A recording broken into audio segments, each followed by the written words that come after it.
शरीरावर जर तुम्हाला जखमा झाल्या तर तुम्ही काहीतरी मलम लावता. आता म्हणाल तर शरीराची स्वतःची हिलिंग सिस्टीम आहे की नाही. करेक्ट. मग तुम्ही हे का करता, तर आपल्याला त्याचा लवकर हवा असतो परिणाम. सो अशा ज्या काही जखमा झालेल्या आहेत माझ्या मनावर, तर त्या हील होण्याकरता, त्या भरण्याकरता म्हणून ही काम. अत्यंत महत्वाचं काम मणिपूर चक्राचं असं की आपली इच्छाशक्ती ही मणिपूर चक्राशी रिलेटेड आहे.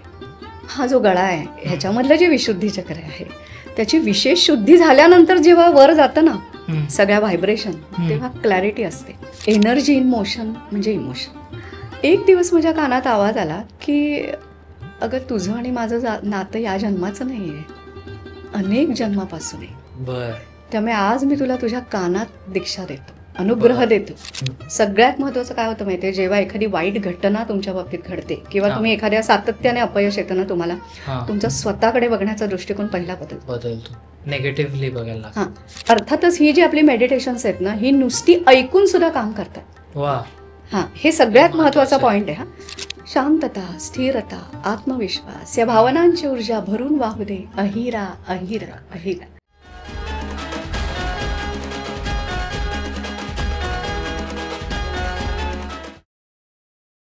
कॉस्मोस्टार मीडिया प्रेझेंट स्वीट टॉकच्या आजच्या पॉडकास्टमध्ये तुमच्या सगळ्यांचं मनापासून स्वागत. आज आपला थोडा आपण लुक चेंज केलेला आहे, नवीन वर्ष चालू झालेलं आहे आणि आपण बरेच आत्तापर्यंत पॉडकास्ट बघितलेत, काही हेल्थ रिलेटेड, काही स्वामींच्या बाबतीतले, काही ऑकल्ट रिलेटेड. तर आजचा जो आपला टॉपिक आहे हा थोडा वेगळा आणि नवीन पद्धतीचा आहे. सो आय होप तुम्हाला सगळ्यांना आवडेल. आणि त्याच्यासाठी आजच्या आपल्या गेस्ट आहेत वृषाली लेले ताई, ज्यांना मी प्रेमाने ताई म्हणतो. सो तुमचं आमच्या पॉडकास्टवर खूप खूप स्वागत. आणि आमच्या प्रेक्षकांना थोडी तुमची ओळख करून द्या. ओके, नमस्कार, मी वृषाली लेले. मी गेली 11 वर्ष या फील्डमध्ये काम करते, या म्हणजे हिलिंग आणि मेडिटेशनच्या. ह्या क्षेत्रामध्ये मी आले अचानकपणे. ओके. माझी आई गेली, वडील आधीच गेले होते. त्यामुळे आई गेल्यानंतर जे काही डिप्रेशन, नैराश्य मला आलं, तर तेव्हा हिलिंग हे माझ्या आयुष्यामध्ये आलं. ओके. आणि मग हिलिंग करता करता किंवा ते जेव्हा स्वतःवरती मी वापरायला लागले तेव्हा माझ्या लक्षात आलं की मला कुठेतरी असे मनावरचे घाव भरतायत किंवा मला थोडं शांत वाटतंय किंवा डिप्रेशनची जी हे परिणाम होता खूप, तो कमी झालेला मला वाटला. मग मला जेव्हा स्वतःला उपयोग झाला तेव्हा ना मी त्याच्यामध्ये घुसले, बरंच काय काय शिकले त्यातलं.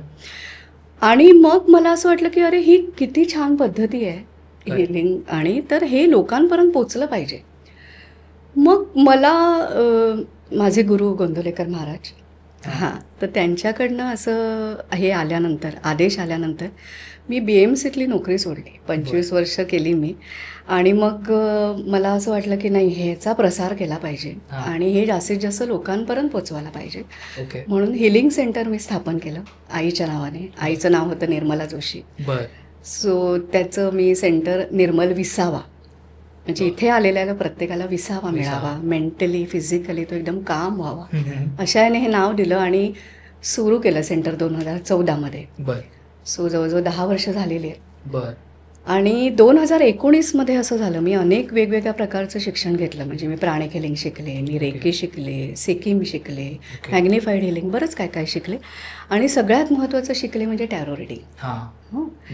आणि मग हे सगळं करत असताना मी ह्या सगळ्याचा वापर करून हिलिंग करतच होते. लोक माझ्याकडे येत होते माउथ पब्लिसिटीने, कोणाला ह्याला अनुभव आला, त्याला अनुभव आला.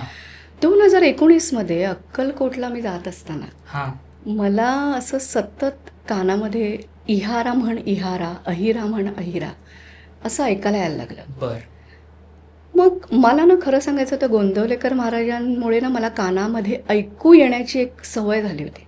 सो मला नक्की कळलं की हा आवाज काहीतरी वेगळा आहे. आणि महाराजांचा आवाज असा असं गोड, म्हणजे एकदम सॉफ्ट आहे. आणि हा जो काही आवाज आहे हा थोडासा असा करडा होता. पण मला ती सवय असल्याने मी त्याच्यावर विश्वास ठेवला आणि मी ते म्हणत राहिले. महिनाभर मी तसंच म्हणत असताना नंतर हळूहळू मला त्याचा काय उपयोग आहे, त्याचा काय अर्थ काय आहे, त्याच्यातून काय निर्माण करायचं हे मला येत गेलं. ध्यानधारणेमध्ये किंवा असं वेगवेगळी पुस्तकं नेमकी माझ्यासमोर आली. मग नंतर कोविड सुरू झाला, त्यामुळे सगळंच ठप्प झालं. सो त्या काळामध्ये अक्षरशः मला रोज स्वामींकडून यायचं की आज या विषयावर लिहून काढायचं आहे तुला. अच्छा. मग ते काहीतरी आता तेव्हा थोडं सोशल मीडिया पण झालं होतं. त्या माहिती काय काय यायची किंवा मला सांगितलं जायचं हे बघ ते बघ ह्याचा हे कर. आणि मग हळूहळू हळू पूर्ण थिअरी मी लिहून काढली. त्याच काळामध्ये मला सिम्बॉल्स आली जी पूर्वस्मृती हिलिंग पद्धतीमध्ये हिलिंग करताना वापरली जातात. मग त्याचा अभ्यास आणि ते सगळं असं करून मी एक ते तयार केलं त्याचा बेस. आणि मग 2020मध्ये कोविडनंतर जेव्हा सगळ्यांची मनस्थिती खूप डाऊन होती त्यावेळेला मला असं वाटलं की आपल्याला हे जे काही ज्ञान आलेलं आहे त्याच्यातनं मेडिटेशन तोपर्यंत तयार कशी करायची हे मला आलेलं होतं. त्यामुळे ती मेडिटेशन आपण जास्तीत जास्त लोकांपर्यंत पोचवावी म्हणून मी यूट्यूब चॅनल सुरू केलं. आणि खरं तर हा काय प्रांत नाही आहे आमचा पण गुरूंचा आदेश प्रत्येक वेळेला येत गेला. माझी मुलगी तेव्हा घरात होती त्यामुळे ती शूट करायची आणि अशीच आमची टीम बांधत गेली. माझी मैत्रिणीने मदत केली वगैरे असं आणि मग ते एडिटिंग होऊन ते यूट्यूब चॅनल सुरू झालं. थोडक्यात ही म्हणजे आतापर्यंतचा हा प्रवास. तर मग आजचा पॉडकास्ट ऐकण्यासाठी बघण्यासाठी सगळेच उत्सुक असतील. सुरुवात करूयात. येस, सुरुवातीच्या आधी 1-2 मिनिटं मी फक्त प्रार्थना म्हणते. हो प्लीज. माझी आध्यात्मिक बैठक घडवणारे आणि निर्मल विसावा या माझ्या हिलिंग सेंटरचा जो काही कार्यभार आहे जो ज्यांच्या मार्गदर्शनाने चालतो ते माझे गुरु गोंदवलेकर महाराज. आणि ज्यांनी मला पूर्वस्मृती हिलिंग पद्धतीचे कार्य म्हणा किंवा एक वाट दाखवून दिली ते माझे गुरु स्वामी समर्थ यांना नमन करून आपण आजच्या पॉडकास्टची सुरुवात करूया. वा, क्या बात आहे. पॉझिटिव्ह एकदम एन्व्हायरमेंट झालंय. आणि मला पहिला प्रश्नच तुम्हाला हा विचारावा असा वाटेल आणि सगळेच उत्सुक असतील की पूर्वस्मृती हिलिंग म्हणजे नक्की काय? हां, तर पूर्वस्मृतीची जेव्हा तुम्ही फोड करता तेव्हा पूर्व अधिक स्मृती असं त्याचं होतं. आता पूर्व म्हणजे भूतकाळात घडलेलं किंवा आधीचं, राईट. आणि स्मृती म्हणजे आठवणी. ओके. त्या स्मृती ह्या आधी कशा जमा होतात हे आपण आधी बघूया. पहिलं म्हणजे आपण असं मानतो हिंदू धर्मामध्ये की हा देह हा या जन्मापुरता आहे आणि आपल्या आत्म्याचा प्रवास हा बराच चालू आहे. सो प्रत्येक जन्मात माझ्या काहीतरी इच्छा आहेत, माझ्या हातून काहीतरी कर्म झालेली आहे, ती फळं कर्म सिद्धांतानुसार मला भोगणं प्राप्त आहे. बरोबर. सो जन्माला यायच्या आधी आपण एक डिव्हाइन प्लॅन आपला बनला जातो की सगळी कर्मफलं एका जन्मात आपण उपभोगत नाही, त्यातली काही आपण या जन्मामध्ये भोगण्याकरता म्हणून आणतो. आता कर्मफलं भोगणं म्हणजे काय, तर काही सुखाचे क्षण काही दुःखाचे क्षण. पण हे सुख दुःख तुम्ही अनुभवता कुठे? मनाच्या पातळीवर. भले तुम्ही गाडी घ्या, बंगला बांधा, तुमची इच्छा आहे, समाधान जे तुम्हाला मिळतं ते मनाच्या पातळीवर मिळतं. बरोबर. किंवा दुःख म्हणजे जरी तुम्हाला आजार झाला तरी शारीरिक वेदनांबरोबर दुःख इथे जाणवतं. म्हणजे सगळा हा बाज जो आहे हा मनाशी संबंधित आहे, म्हणजे सूक्ष्म लेवलचा आहे थोडक्यात. हां. सो आपण हे सगळं जे काही डिव्हाइन आणतो प्लॅन, त्याच्यामध्ये आपण कुठल्या आईवडिलांच्या पोटी जन्माला येणार आहोत किंवा काय माझ्यामध्ये घडणार आहेत घटना, कसं काय, माझं प्रोफेशन काय, लुक कसं आहे, हे जसं मी आणते तसं मी माझे काही विचारधारा आणते. आपण बघतो लहान मुलं सुद्धा काही काही बघा एकदम रागीट असतात, खूप चिडतात, काही एकदम शांत असतात. किंवा पर्सनॅलिटीचे पण आपण वर्णन करतो की त्या माणसाला भेटून ना एकदम छान वाटलं आणि नको नको तो माणूस नकोसा वाटतो. सो भावना हेच आपली पर्सनॅलिटी डिफाईन करतात. सो भावना हा बेस आहे प्रत्येक माणसात. सो पूर्वकर्मानुसार तुम्ही आणलेली विचारधारा आणि त्याचबरोबर आजपर्यंतच्या भूतकाळात जे काही तुम्ही अनुभव घेतले चांगले वाईट, त्या सगळ्यातनं ज्या काही तुमच्या भावनिक रिॲक्शन निर्माण झाल्या त्या कायम जतन होतात. आणि जतन होतात म्हणून आपण त्यांना स्मृती म्हणतो. अच्छा. हां. उदाहरण द्यायचं झालं तर तुम्हाला एखादी लहानपणीची सुंदर गोष्ट आठवते, पण ती तुम्हाला अशी नुसती नाही आठवत कोऱ्या कॅनव्हास सारखी. तुम्हाला त्यावेळेला केलेली थट्टा मस्करी आठवते, त्यावेळेला झालेला आनंद आठवतो. राईट. सो विथ भावना तुम्ही तो म्हणजे विथ इमोशन आपण तो फील करतो प्रत्येक वेळेला तो अनुभव.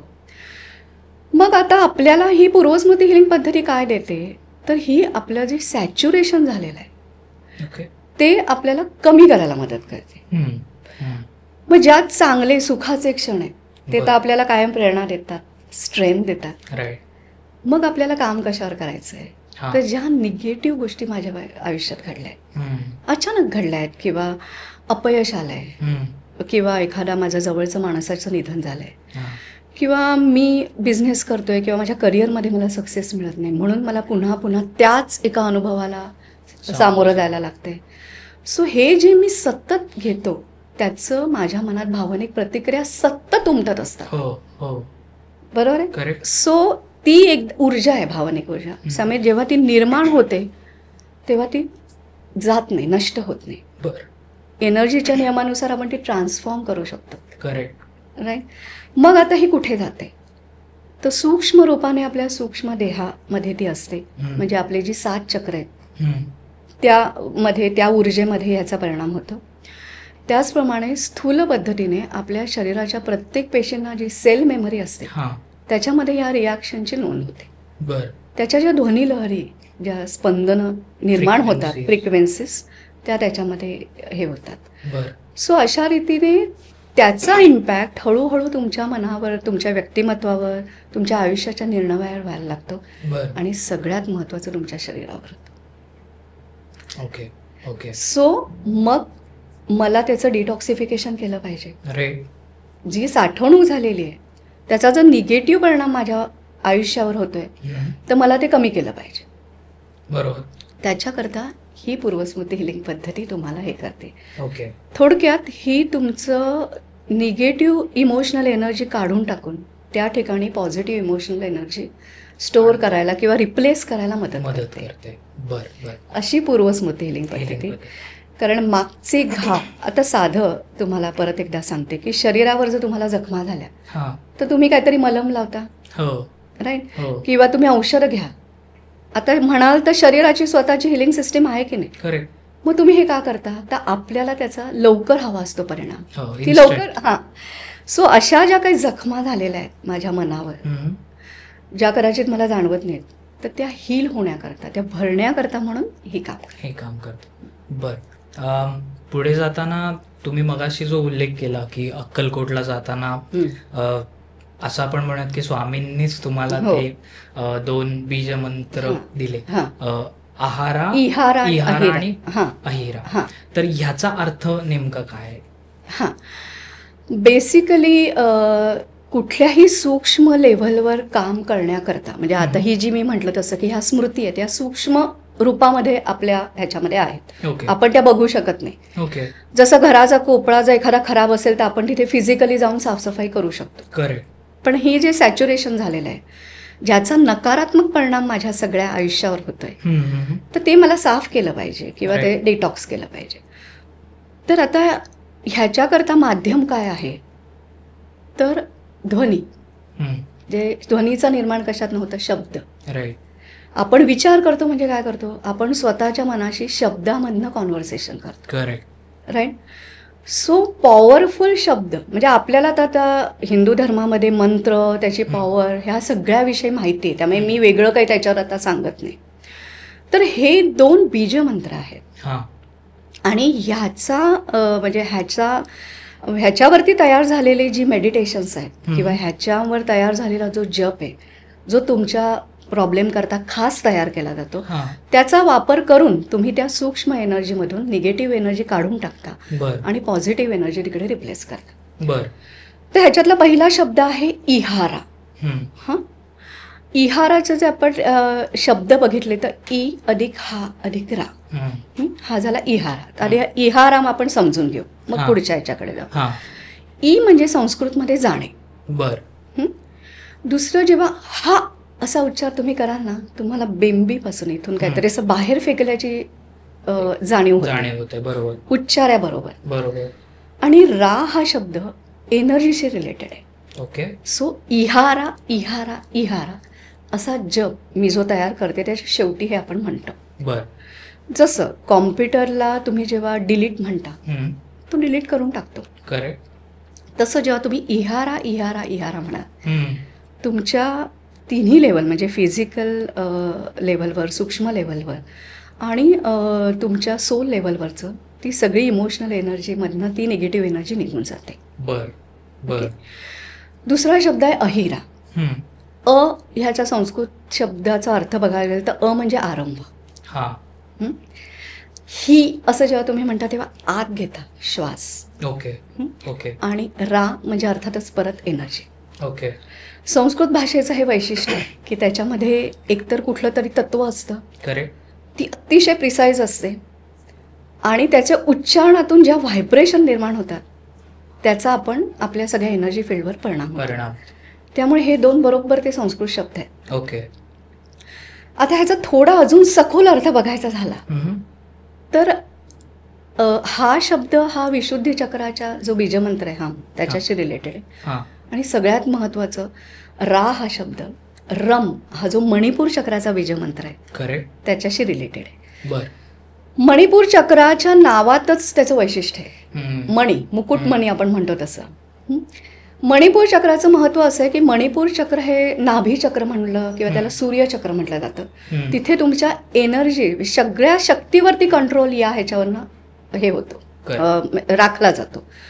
सो जेव्हा आपण त्या शक्तीवरच काम करू किंवा ती प्युरिफाय करू तेव्हा ऑटोमॅटिकली त्याचे परिणाम आपल्याला शारीरिक मानसिक लेवलवर मिळणार. अत्यंत महत्वाचं काम मणिपूर चक्राचं असं की आपली इच्छाशक्ती ही मणिपूर चक्राशी रिलेटेड आहे. म्हणजे माझं म्हणणं जसे 7ही चक्रांची तुम्ही इंटरनेटवर तुम्हाला बरीच माहिती मिळते, राईट. प्रत्येक अवयव येतात त्या चक्राच्या अंमलाखाली. तशाच ना काही भावना पण येतात प्रत्येक चक्राशी रिलेटेड, ज्याचे एपिसोड तुम्हाला माझ्या वृषा लिहिलेले युट्यूब चॅनलवर मिळतील. प्रत्येक चक्रासंबंधी डिटेल माहिती त्याच्यात दिली, कुठल्या भावना, मग तुमचं व्यक्तिमत्व कसं असतं असं सगळं त्याच्यात सांगितलंय. सो इच्छाशक्ती ही तुमच्या मणिपूर चक्राशी रिलेटेड आहे. तर मुळामध्ये तुम्ही कसली इच्छा करायची, राईट, हे तुमचे पूर्वसंस्कार ठरवतात. ओके. तुम्हाला पैसा कमवायचा तो कुठल्या मार्गाने कमवायचा आहे, किंवा समजा माझी ही इच्छा आहे तर त्याच्याकरता मी कुठला मार्ग अवलंबायचा आहे ती पूर्ण करायला. ओके. त्याच्याकरता असणारी थॉट क्लॅरिटी आहे का माझ्याकडे, माझा स्वतःवर मुळात विश्वास आहे का, हे सगळं ह्याच्याशी रिलेटेड आहे. आणि म्हणून जेव्हा आपण रा असं म्हणतो तेव्हा इथल्या शक्तीच्या ह्याच्यावरती त्याचा परिणाम इतकं या 2 बीजमंत्रांमध्ये पॉवर आहे. दुसरं आपण मी म्हटलं तसं की हा विशुद्धी चक्रचं हे आहे. विशुद्धी चक्र म्हणजे जे शुद्ध, विशेष शुद्धी करणारं असणारं असं ते विशुद्धी चक्र. विशुद्धी चक्राचं काय महत्व आहे, एक तर जे तुमचं आज्ञाचक्र आहे ज्याच्यामध्ये तुमच्या विचारांची स्पष्टता आहे, तुम्हाला काय करायचंय काय नाही, इथे जायचंय का इथे जायचंय, ही क्लॅरिटी येण्याकरता आज्ञाचक्र त्याच्याशी संबंधित आहे. हा जो गळा आहे ह्याच्यामधलं जे विशुद्धी चक्र आहे त्याची विशेष शुद्धी झाल्यानंतर जेव्हा वर जातं ना सगळ्या व्हायब्रेशन तेव्हा क्लॅरिटी असते. माझा आतला आवाज हा विशुद्धी चक्राशी रिलेटेड आहे, पण माझ्या मनामधल्या भावनांचा कोलाहल इतका आहे मला ऐकायलाच येत नाहीये, किंवा ऐकायला आला मलाच विश्वास नाही तर मला बसतच नाहीये की आतलं काहीतरी मला गायडन्स येतोय, राईट. सो त्यामुळे जेवढं इथे आपण काम करू तेवढी वरती जाणाऱ्या सूचना ह्या व्यवस्थित असतील, प्रॉम्प्ट असतील. आज्ञाचक्र पण काय करतं, बुद्धीकडनं येणाऱ्या ज्या सूचना आहेत त्या अवयवाला देतं. मग जेव्हा त्याच्याकडे जाणारी एनर्जी प्युअर असेल, सो हा एक प्रकारचा फिल्टर आहे. म्हणून हा बीजमंत्र त्याच्यातनं निर्माण झालेले हे उच्चारण हा आणि ही की ज्याने श्वास बाहेर टाकण्याची आणि आत स्वीकारण्याची क्रिया केली जाते. ओके. सो अशा प्रकारे आपण इहारा आणि अहिरा बीजमंत्र वापरून एक बॅलन्सिंग करणारा जप तयार करतो. कारण कुठल्याही भावना ही वाईट नाही, कुठल्याच भावनेला तुम्ही लेबल लावू शकत नाही. भीती ही निगेटिव्ह भावना आहे म्हणून नाही शकत. भीती तुमच्या मनात नसेल तर मी काही करा, सेक्युअर कसे राहाल. फक्त ती जास्त प्रमाणात नको. राग पण असायला पाहिजे. आपण अशी कित्येक उदाहरणं बघितली की त्याला राग आला म्हणून त्याने काहीतरी वेगळंच निर्माण केलंय, त्याला वेगळा अनुभव आलाय म्हणून. सो प्रत्येक भावना ही अतिशय प्रमाणामध्ये आपल्याला मध्ये असायला पाहिजे. पण ते सॅच्युरेशन जे झालेलं आहे ते काय झालंय आपल्या आतमध्ये आपल्याला कळत नाही. ते हे काम करतं बीजमंत्र.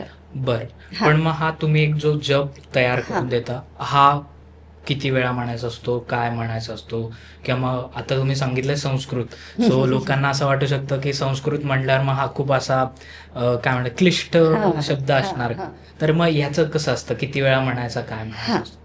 आता बेसिकली कुठल्याही माणसाकरता जप तयार करायचा असेल तर मला आधी मुळामध्ये असं जाणायला पाहिजे. तुम्ही एखादा हे बघा, कोणीही माणूस ना समस्या नसेल तर येत नाही. आपल्याला जर बरं असेल तर आपण डॉक्टरकडे जातो का? नाही जात. सो मला जेव्हा काहीतरी प्रॉब्लेम येतो कुठल्या लेवलला, मग तुमच्या मेंटल लेवलला असेल, फिजिकल प्रॉब्लेम असेल, फायनान्शियल तुमच्या बिझनेस किंवा करिअर रिलेटेड असेल किंवा रिलेशनशिप इश्यू असेल, तेव्हाच लोक येतात. आता तुम्ही आल्यानंतर तुम्ही तुमचा प्रॉब्लेम तुमच्या दृष्टिकोनातून मला सांगा, राईट? मला काय जाणून घ्यायचंय की मला रूट कॉजवर काम करायचंय, मला रूट कॉज कळला पाहिजे. करेक्ट. हां, मग त्याच्याकरता मी टॅरो रिडिंग करते. बर. हां, टॅरो रिडिंग करून मी त्या माणसाच्या नक्की कुठल्या इमोशन आहेत, कारण ना ते त्यालाही जाणवलेलं नसतं.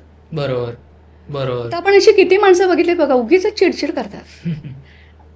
त्याला नक्की काय होतंय, कशामुळे तो चिडचिड करतोय हे आपण बघत नाही. हा ना सारखा चिडचिड करतो असं आहे. सो अनेक अशा आपल्या इमोशनल रिॲक्शन्स या आपल्या नकळत निर्माण होतात आणि साठून राहतात. मग मला कळलं पाहिजे की तुमचा हा प्रॉब्लेम सॉल्व्ह करायला मला कुठल्या ह्याच्यावर काम केलं पाहिजे. जसं कुठल्याही वैद्यकीय क्षेत्रामध्ये जर तुमचं डायग्नोसिस व्यवस्थित झालं तर तुम्हाला दिलेली औषधं व्यवस्थित उपयोगी पडतात. त्याच पद्धतीने रूट कॉज शोधायला किंवा एक्झॅक्ट डायग्नोसिस करायला मी टॅरो रिडिंग करते. टॅरो रिडिंग एकदा करते, त्या व्यक्तीसमोर जी आलेली आहे तिच्याशी कन्फर्म करते जे काय मला टॅरो रिडिंगमधनं जाणवतं ते. नंतर मी त्याला सांगते की मी तुला जप तुझ्याकरता तयार करून कळवते. मग त्या व्यक्तीनंतर मी एका मेडिटेटिव्ह स्टेटमध्ये परत टॅरो रिडिंग करते. त्याच्या सोलशी कनेक्ट होते. कधी कधी काय असतं, तो माणूस प्रत्यक्ष येतो, कधी कधी त्याचा फोटो आणि नाव असतं. त्या माध्यमातून मी त्याच्याशी कनेक्ट होते आणि मग मला असे वेगवेगळे इमोशनची हे येतात. हां, म्हणजे आता थोडक्यात मी असं उदाहरण घेऊ आपण की एखाद्याला आत्मविश्वास कमी आहे, बरं, तर मला आत्मविश्वास येण्याकरता हे मी इंटेन्शन घेतलं जप तयार करताना. कारण संकल्प हा पहिला पाहिजे, त्याच्याशिवाय एनर्जीला कळणार नाही मला कशाकरता काम करायचं. हां, सो तो संकल्प आपण घेतला. त्याच्यानंतर मी माझ्या प्रत्येक पेशीतून असं मी त्या ऊर्जेला सांगते, कारण पेशींच्या मेमरीमध्ये जे काय सॅच्युरेशन आहे ते आपल्याला बॅलन्स करायचं आहे. मग त्या सोलशी कनेक्ट झाल्यानंतर मला अनेक अशा भावना येतात. मग त्या भावना मी लिहून काढते. म्हणजे आता उदाहरण द्यायचं तर मला आत्मविश्वास येण्याकरता माझ्या प्रत्येक पेशीतून भीती, निराशा, दुःख, असहाय्यता, ताण घेण्याची वृत्ती, या भावनांची ऊर्जा पूर्णपणे निघून जाऊ दे. इहारा इहारा इहारा. अच्छा, बर, राईट. सो प्रिसाइज एकदम. जेवढं तुम्ही प्रिसाइज लिहाल तेवढं ती बरोबर समोरचा माणूस काम करतो. तुम्ही मला नुसतं सांगितलं तिकडे या आमच्याकडे, तुम्ही मला पत्ता पाठवलात ना, सो तो कसा परफेक्ट होता म्हणून मी परफेक्ट पोचले. त्याच पद्धतीने आपण जेव्हा एनर्जीला हे देतो आदेश, परफेक्ट दिला की तसं. बरं, इहारा म्हटल्यानंतर मी त्या काढून टाकल्या, मान्य, पण एनर्जी तिकडे व्हॅक्युम राहू शकत नाही. सो तुम्हाला पॉझिटिव्ह एनर्जी घ्यायला पाहिजे. मग माझ्या प्रत्येक पेशीत शांतता, स्थिरता, आत्मविश्वास या भावनांची ऊर्जा भरून वाहू दे. अहिरा अहिरा अहिरा. हा जप तयार झाला. हा मॅक्झिमम 30 सेकंदाचा असतो. आता काही जण मला म्हणतात नाही तुम्ही हा दिलेत शब्द, पण मला काही असं जाणवत नाही. मला काही एवढी भीती वगैरे वाटत नाही असं काही जण म्हणतात. पण मी त्यांना सांगते की नाही, तुम्हाला जाणवत नसली तरी ती आहे आतमध्ये आणि ती आपल्याला काढायची, म्हणून ते तुम्हाला दिलं जातं. सो अशा पद्धतीचा जप त्यांना दिला जातो. तो मॅक्झिमम 30 सेकंदाचा असतो. तेव्हा मी असं सांगते की दिवसातनं सकाळी 21 वेळा आणि रात्री 21 वेळा किंवा संध्याकाळी 21 वेळा म्हणा. दिवसातनं 2दा का म्हणायचा, तर दिवसभर अनेक आपल्या त्या भावना साठलेल्या असतात, त्याचं डिटॉक्सिफिकेशन होईल. रात्रभर सुद्धा आपण अनेक जरी आपण झोपलेलो असू तरी आपलं सुसुप्त मन जागं असतं. त्यामुळे ते जे काय त्याने कॅप्चर केलं असेल त्याचं डिटॉक्सिफिकेशन व्हायला हवं आणि दिवसाची सुरुवात चांगली व्हायला हवी. आणि बरं, हे जप आहेत म्हणून त्याला आंघोळच केली पाहिजे अमुक ठिकाण असं नाही. शक्यतो मी सांगते की तुम्ही 6ला उठत असाल तर 5:45ला उठा. 10 मिनिटं सुद्धा तुम्हाला खूप होतं. खूप. हां, काही तर लोक अशी आहेत की ती त्यांना पाठ झाल्यानंतर काम करता करता, स्वयंपाक करता करता, ट्रॅव्हलिंगमध्ये पण म्हणतात, तरी पण त्यांना इफेक्ट होतो. मी मुद्दा पण सांगते, इतकं त्याचा काही नियम किंवा असं नियमबद्ध वगैरे काही नाही, कारण ते तुमच्या एनर्जी फील्डवर काम करतात. राईट, त्यामुळे ते होतं. बरं, म्हणजे पहिला जो पॅराग्राफ आहे तो जे आपले निगेटिव्हिटी आहे ती बाहेर काढू, हां. काढण्यासाठी आणि पॉझिटिव्हिटी सेकंड पॅराग्राफ येस, येण्यासाठी. अगदी श्वासोश्वास कसा करतो आपण, हा ऑक्सिजन घेतो, कार्बन डायऑक्साईड सोडतो, इतक्या सहजपणे वा. हे काम करतं. वा. आता पुढे जाताना तुम्ही जसं मगाशी सांगितलं की हे जप म्हणा किंवा मेडिटेशन म्हणा हे कोण कोण करू शकतं, समस्या ज्यांना असतात की मे बी मग ते रिलेशनशिप, सेल्फ कॉन्फिडन्स, त्याच्यानंतर बिझनेस, फायनान्स, तर ह्या आता एक काय म्हणतात ओव्हरव्ह्यू आपण म्हणू शकतो. पण ह्या व्यतिरिक्त कुठल्या लोकांना ह्याचा फायदा होऊ शकतो की जे तुमच्यापर्यंत येऊ शकतात? कोणीही, म्हणजे लहान ह्याच्यापासून कोणीही ज्यातला असं जाणवतंय की माझ्या मनावर ताण आहे, हां, तो कोणीही ह्याचा फायदा घेऊ शकतो. बरं. कुठलीही वयोमर्यादा नाही हा जप म्हणायला किंवा माझी जी मेडिटेशन्स आहेत ती ऐकायला. बरं. हां, मेडिटेशन म्हणजे जसं आपण हा जप देतो ना, हम्म. तसं आपण टॅरो रिडिंग म्हणून माझ्या आवाजातली जवळजवळ 250-300 मेडिटेशन्स आहेत प्रत्येक बरं. इंटेन्शन करता तयार बरं. केलेली. तर त्यातली तुम्हाला कुठली उपयोगी पडणार आहेत, जशी Yeah. आता एवढी औषधं असतात पण डॉक्टर आपल्याला अमुकच प्रिस्क्राईब करतात ना, करेक्ट. त्या पद्धतीने तुम्हाला काय रिझल्ट मिळण्याच्या दृष्टीने कुठली उपयोगी आहेत ती तुम्हाला दिली जातात. दिले जातात. 3 महिन्यामध्ये 3 मेडिटेशन असं. ती रात्री झोपताना ऐका, म्हणजे ते ऐकून झोप लागली तरी हरकत नाही. बर काही जण प्रवासात ऐकतात वगैरे, पण शक्यतो मी असं म्हणते की एका जागी बसून ऐका. बर. पण जरी तुम्हाला नाही वेळ, कारण आता हल्ली एकूणच सगळ्यांची लाईफस्टाईल अशी झाली की वेळ नाही, त्यामुळे ते तुम्ही कशीही ऐका, तुम्हाला त्याचा बेनिफिट मिळेल. ओके. सो उपयोग कोणालाही होतो. माझ्याकडे तुम्हाला सांगते गंमत की मेडिटेशन ऐकणारे 7 ते 8 वर्षापासून पण मुलं आहेत. वा. बर आणि अगदी वरिष्ठ नागरिक पण आहेत बर बर. की जे ऐकतात. ओके. आजारी लोक असतील, म्हणजे आता कॅन्सरने किंवा इवन मी तर म्हणेन डायबिटीस बर. इतका बळावलाय हल्ली. कोणीही कुठल्याही माणसाने ज्याला कुठे समस्या आहे त्याने ऐकलं तरी चालतं. बर. मी ज्यावेळी तुमचं यूट्यूब चॅनल बघत होतो आणि स्पेशली तुमचं पुस्तक वाचत होतो, जे आपण ते मागे पण ठेवलेलं आहे, तर त्यामध्ये तुम्ही जागेविषयीचं पण हिलिंग सांगितलं की एखादी जागा, हो, हो. लँड. सो तो काय म्हणजे हे आहे, ती काय मोडॅलिटी, काय प्रकार आहे तो? कसं आहे माहिती आहे, भावना किंवा इच्छा ह्या गोष्टी इतक्या स्ट्रॉंग आहेत ना, म्हणजे भावनानं इमोशन असं म्हणतात. करेक्ट. हां, एनर्जी इन मोशन म्हणजे इमोशन. बर. हां, जी चलनवलन आहे ते, तर ती एवढी स्ट्रॉंग आहे त्याचा फोर्स की बघा, आता जेव्हा तुम्हाला एखादं तुमच्या बाबतीमध्ये काही वाईट घडलंय, तुम्हाला इतकं हेवी वाटतं ना की आजूबाजूला अगदी सण असेल किंवा खूप काही छान, पण यू आर सो डाऊन, तुम्हाला इतकं डाऊन फील होतं, जडत्व येतं. करेक्ट. पण तुम्ही एकदम खूप छान मेंटल स्टेटमध्ये आहात की एकदम तुम्ही हॅपी असता. म्हणजे आज कल पाव जमी पण नाही पडते मेरे वगैरे, कसं की म्हणजे काय, म्हणजे एकदम तसं हलकं वाटतं. सो या भावना आपल्या मनामध्ये निर्माण होतात आणि त्याचे शरीरावरती थेट परिणाम होतात. बरोबर आहे. तर कसं असतं, माणसाच्या इच्छा आकांक्षा ह्याच्यामध्ये पण खूप जोर असतो असं.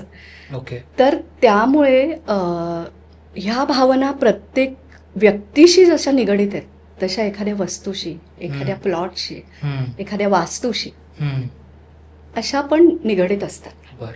सो असंही होतं की एखाद्या प्लॉट, म्हणजे वास्तुशास्त्रातलं मला काही कळत नाही, मी प्रामाणिकपणे सांगते, पण त्याच्यावरनं कार्ड्स बघून की नक्की तिथे कसली एनर्जीचं सॅच्युरेशन आहे, निगेटिव्ह एनर्जीचं, हे मला कळून मी त्याच्यावरनं डिस्टन्स हिलिंगमधनं काम करते. हां, डिस्टन्स हिलिंग विषयी थोडंसं बोलायचं राहिलंय, ते बोलते जर तुमची हे असेल तर. हां सर, आपली जी ट्रीटमेंट आहे ना, कुठलाही एक मगाशी मनुष्याला आणि त्याने प्रॉब्लेम सांगितल्यानंतर, तर ते बेसिकली तुम्हाला तुमचा तो पर्सनलाइज चांट करून देणं हा आहे, तुम्हाला मेडिटेशन देणं ही त्याची सेकंड स्टेप आहे. तिसरी स्टेप आहे माझी कार्मिक डिस्टन्स हिलिंग. डिस्टन्स हिलिंगच आहे, कारण मी तुमच्या सूक्ष्म देहाशी कनेक्ट होते. जर तुम्ही माझ्या समोर असा म्हणण्यापेक्षा आपली भेट झाली असेल तर मला तुमचा चेहरा, तुमचं सगळं ते ऑराची एनर्जी फील्ड मला माहिती असतं. समजा तसं नसेल शक्य तर एखादा फोटो तुमचा मी, त्या व्यक्तीचा मी घेते, त्याचं नाव संपूर्ण असं घेऊन त्या माध्यमातून मी त्या ह्याच्याशी कनेक्ट होते, त्याच्या सूक्ष्म देहाशी, आणि मी कार्मिक जी मेमरी आहे ना ती हील करते. अच्छा. सो चांडमधनं आपण स्थूलरित्या म्हणजे प्रत्येक पेशीच्या सेल मेमरीवर काम करतो, मेडिटेशन ऐकून आपण 7 चक्र जी सूक्ष्म रीतीने आपल्या शरीरात आहेत त्याच्यावरती आपण काम करतो आणि कार्मिक डिस्टन्स हिलिंगमधनं तुमच्या कार्मिक एनर्जी वरती काम केलं जातं. सो अशी आपली ती त्रिसूत्री आहे. सो या त्रिसूत्रीने मी आजपर्यंत बऱ्याच गोष्टींवरती काम केलंय. म्हणजे रॅदरनं खरं सांगायचं तर माझ्याकडे कोणी आल्यावर मी त्याला बाबा होणार नाही असं कधीच सांगितलेलं नाही. माझं कायम म्हणणं आहे आपण प्रयत्न करूया, म्हणजे तुम्ही, मी आणि ती डिवाइन एनर्जी. त्याप्रमाणे तुम्ही आता जागेविषयी सांगा. लँडमध्ये पण असं असतं कधी कधी की काही एखादं म्हणजे आपल्याला माहिती नाही ती लँड आपण परचेस करताना त्याच्यामध्ये कोणाची काय इच्छा असेल म्हणा किंवा त्याच्यात काही निगेटिव्हिटी आहे का, किंवा कधी कधी काही त्याच्यावरनं भांडणं झालेली असतात, त्या सगळ्या इमोशन्स त्याच्याशी अटॅच असतात.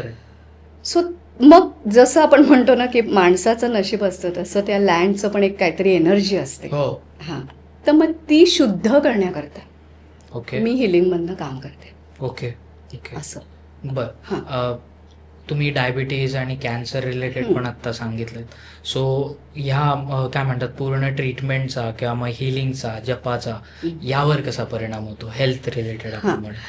आता हे मी तुम्हाला सांगते, पण त्याच्या आधी ना मला असं वाटतं की ताण मुळामध्ये कसा होतो. म्हणजे असं म्हणतात की बरेचसे आजार, हे विज्ञानाने मान्य केलंय की बरेचसे आजार हे तुमच्या स्ट्रेसमुळे किंवा तुमचा जो काही मानसिक कंडिशनमुळे होतात.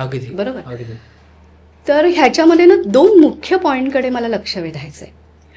एक म्हणजे आता त्याच्याकरता मी एक उदाहरण दाखवते. आता हा रुमाल आहे माझा, तो मला सहज मी पकडलाय तर मला काहीच हे नाही, असं आपला पुसला हे झालं. पण माझा फोकस आता हा रुमाल घट्ट पकडण्याकडे आहे, नाही. तर मी असा तो इथूनही सुटू नये, इथूनही सुटू नये म्हणून मी असं करते. सो माझ्या दोन्ही हाताची एनर्जी, माझ्या चेहऱ्यावरती तो सगळा ताण एवढा दिसतोय आणि माझं सगळं लक्ष इकडे. सो माझ्या शरीराची एनर्जी पूर्ण ते ताण हँडल करण्याकडे जाते. त्यामुळे इतर सगळ्या गोष्टींकडे माझा फोकस दुर्लक्ष होतं. मग सातत्याने जेव्हा तुमच्या मनावर हा ताण आहे तर एकतर म्हणजे मला कधी कधी ताण आलेला जाणवतो, जाणवत नाही, हा मुख्य भाग. असे अनेक ताण आहेत. मी रोज एखादं रुटीन करते, मी ऑफिसला जाते, मी हे सगळं करते, अनेक बायका करतात किंवा अनेक आत्ताची जनरेशन म्हणजे कोणी जो बिझनेस व्यवसाय करतो करिअरमध्ये तो एका ठराविक ठिकाणून निघून हे करतो ते करतो, सगळे हे सगळं करत असताना पण माझ्या मनावर ताण आहे. आता माझ्या बाबतीत म्हणायचं तर माझी मुलगी लहान होती, तिला घ्यायचं, आजीकडे सोडायचं, मग तिचा डबा हे करायचा, परत आल्यावर तिचा अभ्यास, इतकं माझ्या डोक्यात ते सतत चाललेलं असायचं. प्लस ऑफिसमध्ये जाऊन मला अभ्यास तिथलं काम करायचं, ते व्यवस्थित करायचंय, परत तिथे मला ओरडा नाही खायचाय. सो हे सगळे जे नकळत ताण निर्माण होतात मला जाणीवच नाहीये. त्यातल्या जवळजवळ 70-75% ताणावाची मला जाणीव नाही. म्हणजे एक गंमत सांगते तुम्हाला. माझ्याकडे एक असा मुलगा आला होता आणि आम्ही सहज एका वेगळ्या विषयावर बोलत होतो. तो मला ते घड्याळ दाखवत होता, हल्ली काहीतरी आलंय ना ते तुमचं बीपी आणि हे वगैरे दाखवणार. तर म्हटलं कसं रे दाखव, म्हणून तो दाखवत होता. तर त्याच्यात ना त्या हिस्ट्री बीपी दाखवत होता तो, आणि त्या हिस्ट्रीमध्ये काल त्याचं बीपी शूट झालेलं दिसलं हिस्ट्रीमध्ये. तर त्याच्याही लक्षात आलं नव्हतं. तो म्हणाला अरे बापरे, मी आत्ता बरं आलं तुला दाखवलं, हे मला कळलं. तर म्हटलं का रे, काल काय झालेलं? अगं काही नाही, घरात थोडासा वाद झाला होता. तर असे वाद डिफरन्सेस आपल्या वेळेला किती वेळा होतात, पण मनावर त्यामुळे ताण निर्माण झालाय जेव्हा त्याने ते बीपीचं सगळं बघितलं तेव्हा लक्षात आलं. सो असे कितीतरी ताण आपल्या मनावर निर्माण होतात, कारण हार्मोन्स ते निर्माण करत असतात. म्हणजे शरीर त्यानुसार हार्मोन्स त्या ताणानुसार निर्माण होतात. सो हे घडत असतं.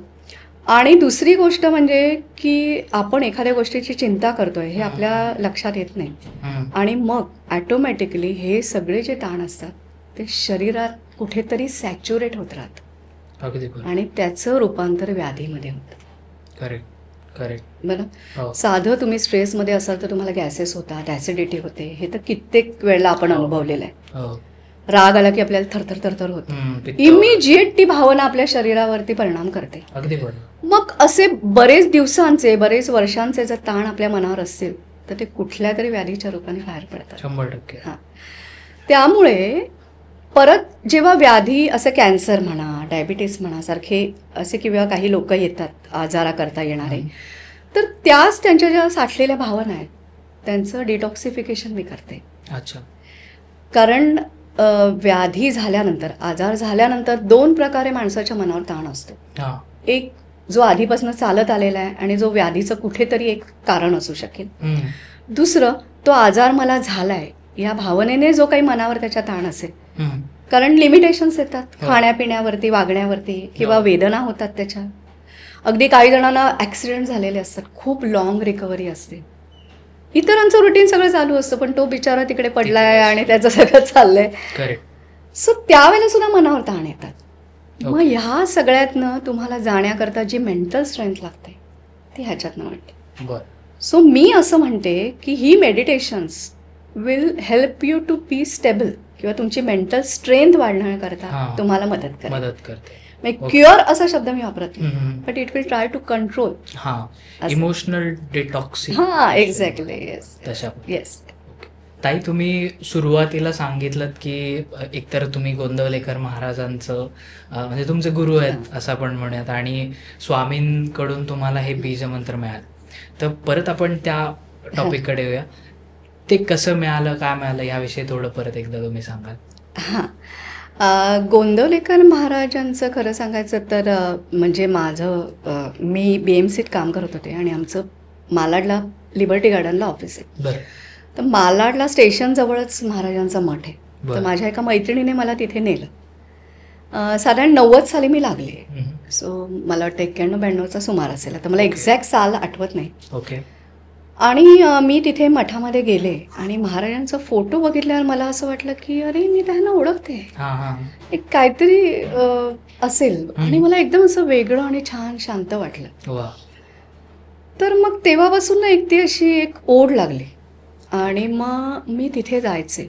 हळूहळू तिकडे गेल्यानंतर, तिथे स्थिरावल्यानंतर त्या मठामध्ये सातत्याने जाऊन मला असं ना जाणवायला लागलं की कोणीतरी माझ्याशी कम्युनिकेशन करतंय असं.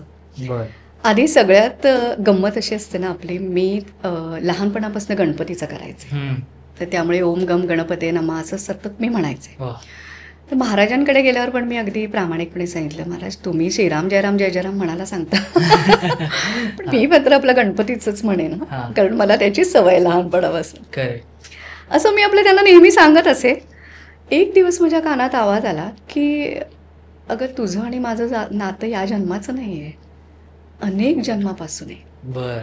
त्यामुळे आज मी तुला तुझ्या कानात दीक्षा देतो, अनुग्रह देतो की तू श्रीराम जयराम जय जयराम म्हण. कारण तो पूर्वी पण त्याचा तू हे केलेला आहेस आणि त्यामुळे तू म्हण. आणि मग माझ्या नकळत कधी ते ओम नमो गणपते नमः म्हणून श्रीराम जयराम जय जयराम तोंडात बसलं ते कळलं. आणि मग जाणवलं की नाही, हे काहीतरी आपलं कनेक्शन आहे. आणि मुळात माझा स्वभाव तसं कोणाशी मोकळेपणाने बोलण्याचा नसल्यामुळे ज्या ज्या काही प्रत्येकाच्या आयुष्यात स्ट्रगल असतो, कोणी त्याच्यातनं चुकलेलं नाही. आपल्या कार्मिक ह्याच्यानुसार, प्लॅननुसार आपण दुःख, स्ट्रगल सगळं घेऊन येतो. सो तसे माझ्या आयुष्यामध्ये सुरू असताना, म्हणजे पहिल्यापासून सुरू होतं. मग मला असं वाटायला लागलं की आपण ह्यांनाच का नाही विचारू, हे जर आपले गुरु आहेत आणि ह्यांनी जर आपल्याला अनुग्रह दिलाय कानात येऊन स्वतः, तर हे माझेच झाले की सगळे मायबाप, तर मग ह्यांच्याशीच बोलावं. मग मी त्यांना प्रश्न विचारायचे, मग त्याची मला उत्तरं यायची आणि मी तसं फॉलो करायचे. मग नंतर जेव्हा अगदी पीक पॉइंट बरेच काळ जेव्हा ह्या सगळ्या संघर्षाचा होता माझ्या आयुष्यामध्ये, त्यावेळेला सुद्धा प्रत्येक वेळेला त्यांच्याकडनं मार्गदर्शन आल्यानंतर हे व्हायचं. मग हे ना मी माझ्या जवळच्या 1-2 मैत्रिणींना सांगितलं. मग त्याही मला म्हणायच्या जरा विचार ना तुझ्या महाराजांना. मग त्यांना पण त्यांच्या प्रश्नांची उत्तरं मिळायला लागली. पण ह्याच्यात काहीतरी विशेष ग्रेट आहे असं मला कधी वाटलं नाही. इतकं ते इझिली कनेक्शन झालं आणि कायम त्याच आवाजावर विश्वास ठेवून मी पुढे जात गेले. त्यामुळे BMC सारखी नोकरी सोडणं, खूप काही म्हणतात तसं तो व्यवहार्य दृष्टिकोन नव्हता. कारण माझी मुलगी तेव्हा ग्रॅज्युएशनला होती, पूर्ण तिचं शिक्षण पण झालेलं नव्हतं. आई वडिलांची जबाबदारी पहिल्यापासून होती, 2ही घरं मला बघायला लागायची.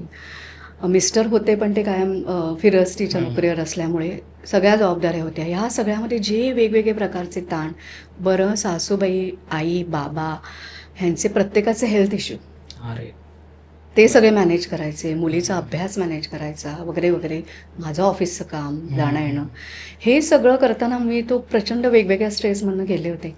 त्याच्यामध्ये मला कायम महाराजांच्या जो काही माझ्या ऐकायला यायचे किंवा त्यांच्याशी कनेक्ट होऊन जे काही उत्तरं मिळायचे त्याचा मला हे झाला. ठीक आहे. सो मला कानामध्ये आपल्याला कोणतरी बोलून मार्गदर्शन करतं ह्याची एक सवय झाली होती. त्यामुळे ना कधी कोणाशी मोकळेपणाने बोलावं ह्याची गरज नाही वाटली. ओके. त्यांच्याशीच कनेक्ट होत गेले प्रत्येक वेळेला.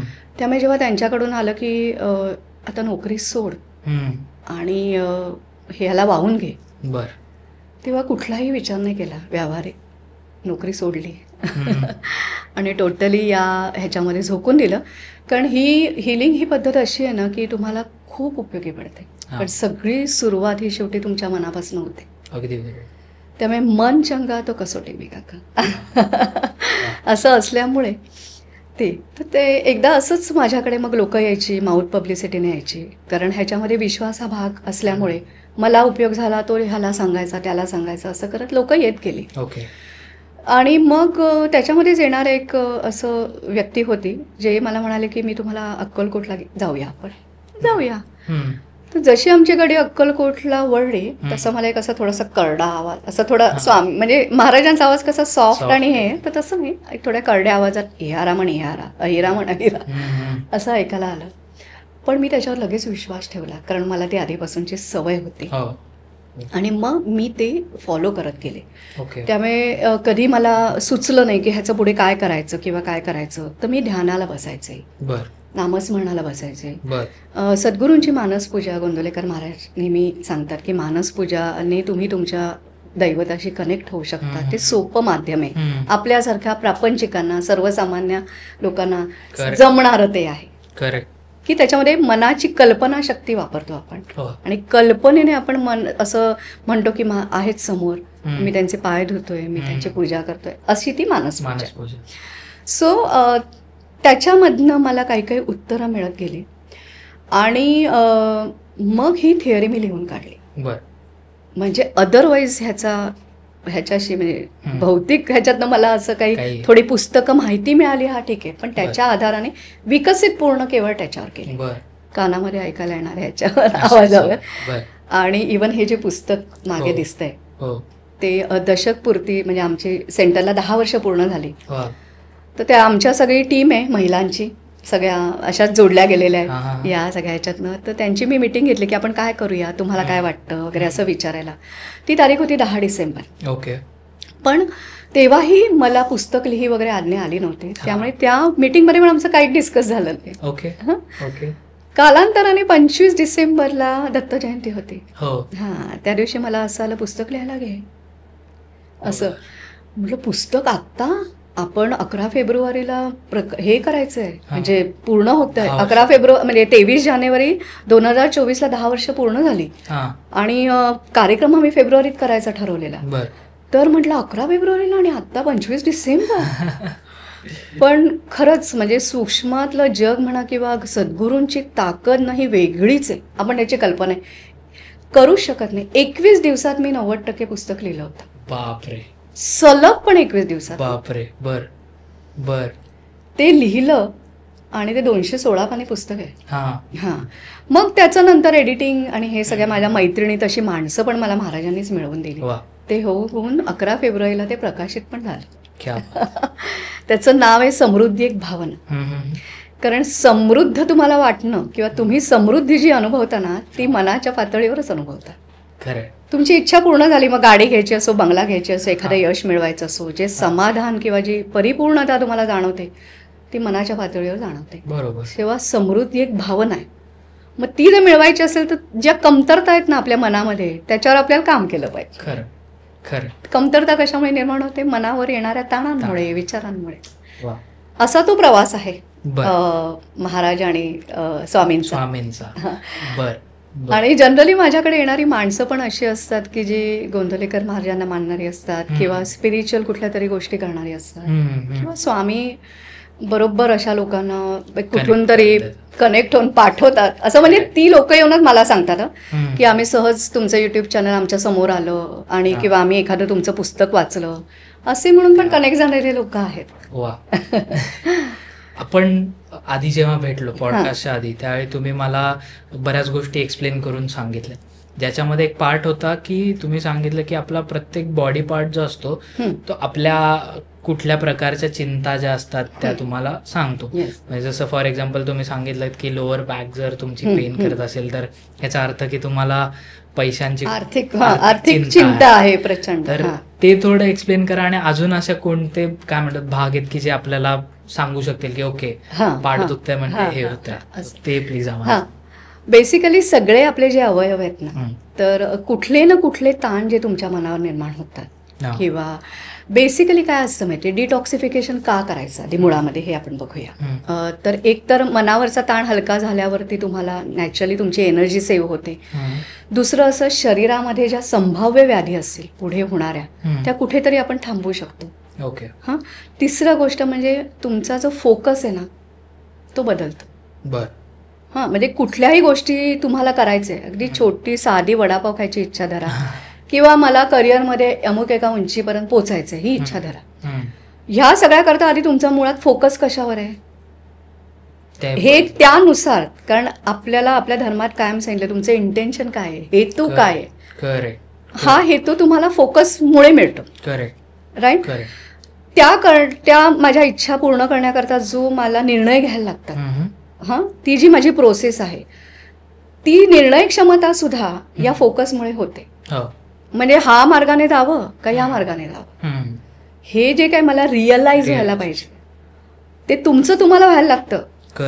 जसं आई लहान मुलं 10 वेळा सांगते की अभ्यासाला बस, अभ्यासाला बस, जेव्हा त्याला वाटतं नाही आता परीक्षा परवा आहे, आज केला पाहिजे, तेव्हा तो बसतो. सो तुम्हाला आतून वाटायला पाहिजे की मग जसं म्हणतात ना, ती कायनात तुम्हारे साथ में आती है, जेव्हा तुमची सगळी ज्ञानेंद्रिय कर्मेंद्रिय एकत्रपणे त्या फोकस घेऊन ती काम करतात, ऑटोमॅटिकली त्या गोष्टी घडायला लागतात.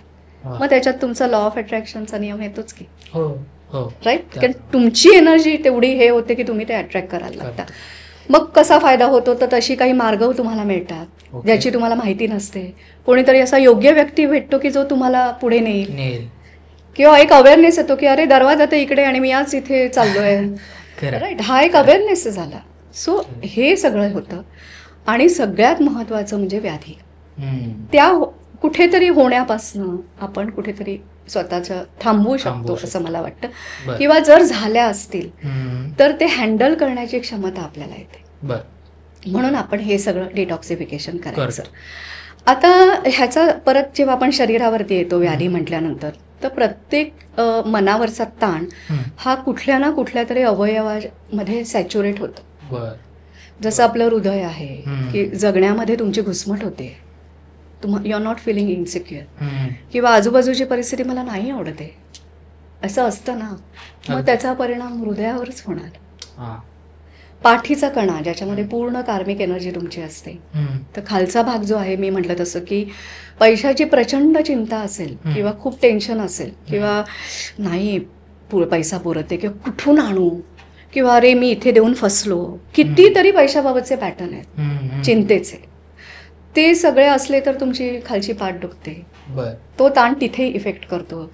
मधली जी पाठ आहे ते असं कसलं तरी ओझं असतं जबाबदारीचं तुमच्यावरती, आणि तुम्हाला ते नको असतं. कधी एकदा हे काढून टाकतो अशी भावना असते, पण ते तुम्ही काढू शकत नाही. त्याच्यातनं निर्माण होणारा ताण आहे.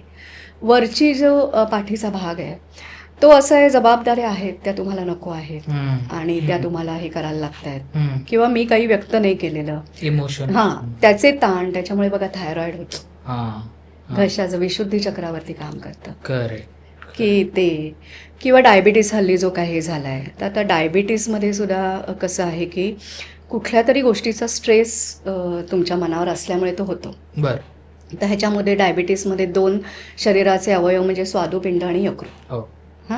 तर आता स्वादुपिंडाशी रिलेटेड भावना अशा आहेत की कुटुंबातल्या कुठल्या तरी एका व्यक्तीबाबत तुम्हाला नाराजी आहे किंवा त्याची चिंता आहे, किंवा त्याच व्यक्तीचे विचार तुमच्या मनात सतत घोळून ती जी रिॲक्शन होते ती आहे. मग ती रागाची असेल, भीतीची असेल, चिंतेची असेल, ती आहे. लिव्हर हे जे काय तुमचं आहे, तर ते असं आहे की तुम्हाला आजूबाजूची परिस्थिती नाही आवडत आहे, सो ह्या सगळे जे काही ह्या टाईपचे जर तुमच्या मनावर ताण असतील तर ॲटोमॅटिकली डायबिटीस म्हणजे रक्तातली शुगर वाढण्याकडे कल जातो. करेक्ट. असं स्ट्रेस. सो मला एवढंच म्हणायचं आहे की हा ताण हा कुठल्या ना कुठल्या तरी आजाराच्या स्वरूपामध्ये येतो, व्याधी होते. आणि स्त्रियांच्या बाबतीमध्ये असं असतं की बेसिकली जेव्हा त्यांची दर महिन्याला पाळी येते तेव्हा हार्मोनल चेंजेस होत असतात. सो इमोशनल अपडाऊन्स होत असतात. सो त्यावेळेला त्या एक्स्ट्रा रागावणं किंवा हे करणं, त्यांना तो आजूबाजूचं काही झालं की ते त्यावेळेला हँडल करता न येणं, सो हे सगळं असतात. तर आपल्याकडे तशी मेडिटेशन आहे की ज्यांना खूप पाळीचा त्रास होत असेल आणि खूप फ्लक्च्युएशन होत असेल इमोशनची, तर तेव्हा काम डाऊन करणारी.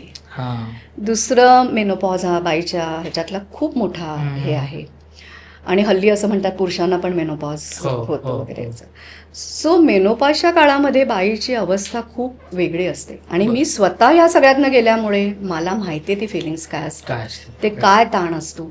बरं, हे सगळं तुम्ही नाही व्यक्त करू शकत किंवा सांगितलं तरी समोरच्याला कळेल अशी सिच्युएशन नसते.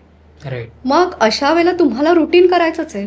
मग हे मेडिटेशन ऐकून तुम्ही तो कामनेस किंवा ती स्ट्रेंथ मिळवू शकतो.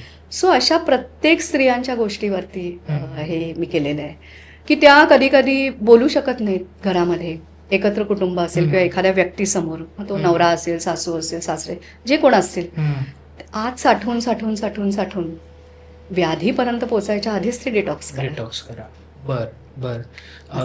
तुम्ही मगाशी आपण बोलत होतो तेव्हा सांगितलं की मॅरेज रिलेटेड पण काही मेडिटेशन असतात आणि प्रेग्नन्सी रिलेटेड पण आहेत. सो ते काय आहे ते थोडं कसं आहे माहितीये, भावना या म्हणजे या गोष्टीने आपल्या आयुष्यातला ना प्रत्येक भाग व्यापलाय.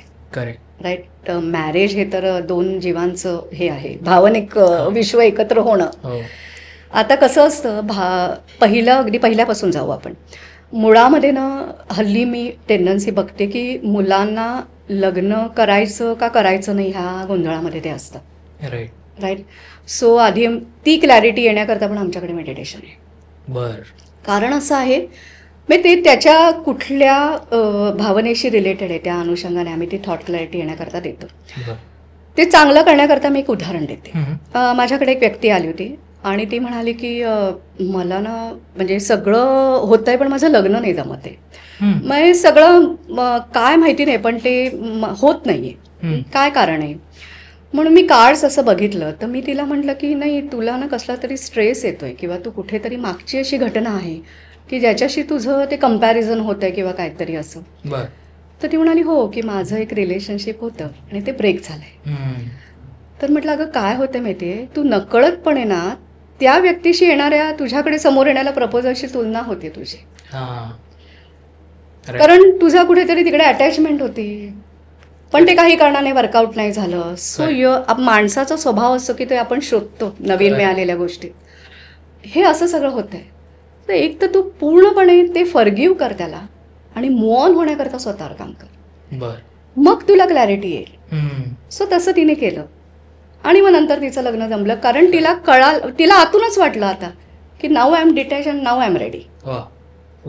असं. हां.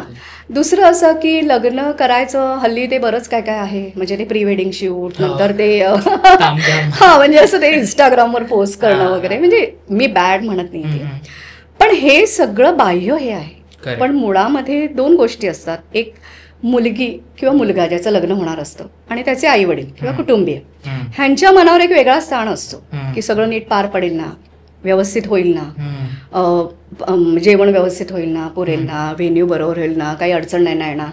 कारण कसं माहितीये, तो इव्हेंट पार पडेपर्यंत ती एक चिंता असते आणि मग ही चिंता घेऊन त्या लग्नाची सगळी एवढी जय्यत तयारी करण्यामध्ये त्यांची मेंटल स्ट्रेन एकदम ढूस होऊन जाते. ऍक्च्युअली लग्नाची जी मुवमेंट किंवा तो दिवस असतो ते एन्जॉय करू शकत नाही. म्हणजे जे एन्जॉय करू शकत नाही, जे सक्षमपणे हाताळतात त्यांना आपण काहीच बोलू शकत नाही. हे मला बेसिकली माझ्या मुलीच्या लग्नाच्या वेळेला जाणवलं. मग तेव्हा तिला पहिल्यापासून म्हणजे या मेडिटेशनचा अनुभव तिने घेतलेला असल्यामुळे आम्ही मेडिटेशन रेकॉर्ड केले. एक मी केलं मुलीच्या मन शांत राहण्याकरता लग्नाच्या वेळेला, आणि एक केलं जे मुलीच्या आईला उपयोगी पडेल असं. अच्छा. आणि मग ते आम्ही ऐकलं आणि त्यामुळे आम्ही ते म्हणजे तिचं सकाळी लग्न होतं, संध्याकाळी रिसेप्शन होतं, एखाद दिवशी ते सगळं आम्ही छान एन्जॉय केलं. आणि त्यामुळे मग माझ्या लक्षात आलं की हे एक पॅकेज सारखं, कारण तेव्हा कसं आपण एखादा ब्युटिशियन हे करतो, फोटोग्राफर कोण शूट करेल हे सगळं करतो, पण जे ह्याच्यावरती पण काम झालं पाहिजे. तर अशा पद्धतीने मॅरेज संबंधी किंवा लग्न झाल्यानंतर सुद्धा दोघांचे, मी असं म्हणत नाही फक्त मुलीच्या असतो की तिने घर सोडून ती दुसऱ्या ठिकाणी गेलेली असते, मुलाचं असं असतं की आलेल्या व्यक्तीला पण लक्ष ठेवायचं आहे, प्लस माझ्या घरातलं वातावरण पण, दोघांवरही स्ट्रेस आहे. ते रिलॅक्स होऊन मग त्याच्यातनं कधी कधी सुरुवातीच्या काळातच खटके उडतात किंवा काहीतरी होतं. सो ते अवॉइड करण्याकरता आपण मेडिटेशन, अशी मेडिटेशन्स आहेत आपल्याकडे. तर जसं ह्याच्याच अनुषंगाने हा धागा धरून मी असं म्हणेन की आम्ही ना आमच्या अशा ब्रँचेस काढल्यात, म्हणजे मेडिटेशन प्रत्येक गोष्टीवरती काम करतात. तर त्यातली स्वतेजा अशी एक ब्रांच आहे. ओके. ती बेसिकली ब्युटी, म्हणजे आपण काय प्रत्येक जण तयार होताना आरशात बघतो, सगळं चेहरा वगैरे नीट आहे ना, पण तुम्हाला आतून तुम्ही सुंदर वाटताय का, हे खूप महत्वाचं आहे. मला कशीही चेहरेपट्टी असू दे, माझी स्किन कशी असू दे, मला सुंदर वाटली पाहिजे. मग ते ऑटोमॅटिक तुमच्या स्किनवर येईल, तुमच्या प्रत्येक देहबोलीवरती, पर्सनॅलिटीवरती त्याचा परिणाम होतो. मग काय तर कॉन्फिडन्स नसेल तरी तुम्हाला हे वाटत नाही, किंवा कधी कधी काय होतं की एखादा अचानक अशी वाईट घटना घडते की माणसाला जगायला मध्ये इंटरेस्ट वाटत नाही.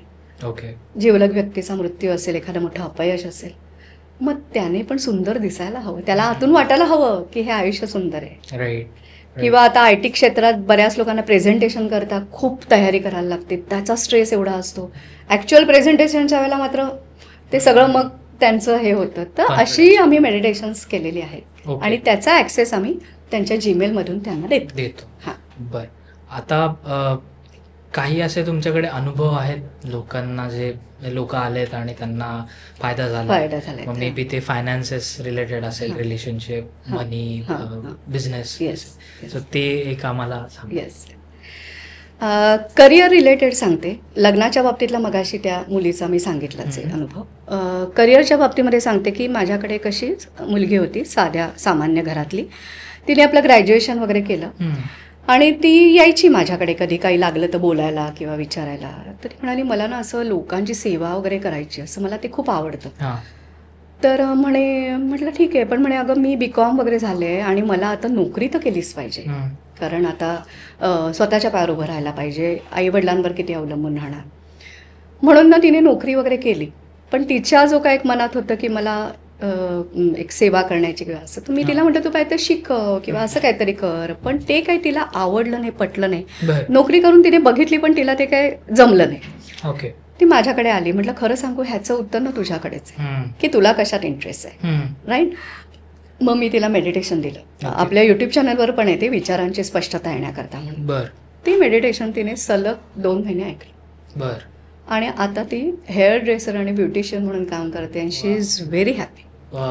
म्हणजे जनरली कसं की काहीच बॅकग्राऊंड नव्हतं, फॅमिली बॅकग्राऊंड की जी ब्युटी ह्याच्यामध्ये जाईल, किंवा तिलाही वाटलं नाही की आपण या क्षेत्रात जाऊन करू, आणि तिची आंतरिक इच्छा होती की लोकांची सेवा करायची, हे करायची. सो ती म्हणाली की मी आजारी माणसांचं पेडिक्युअर वगैरे करते किंवा काय, so I am getting that satisfaction असं. सो ही एक क्लॅरिटी तुम्हाला येते. पैशाच्या बाबतीत मी म्हटलं तसं की माझ्याकडे पैसा नाही ह्याच्यावरती इतका फोकस आपला जातो आणि त्यामुळे अदर दॅन काही वेगळे उपाय असतील त्याच्याकडे लक्ष जात नाही.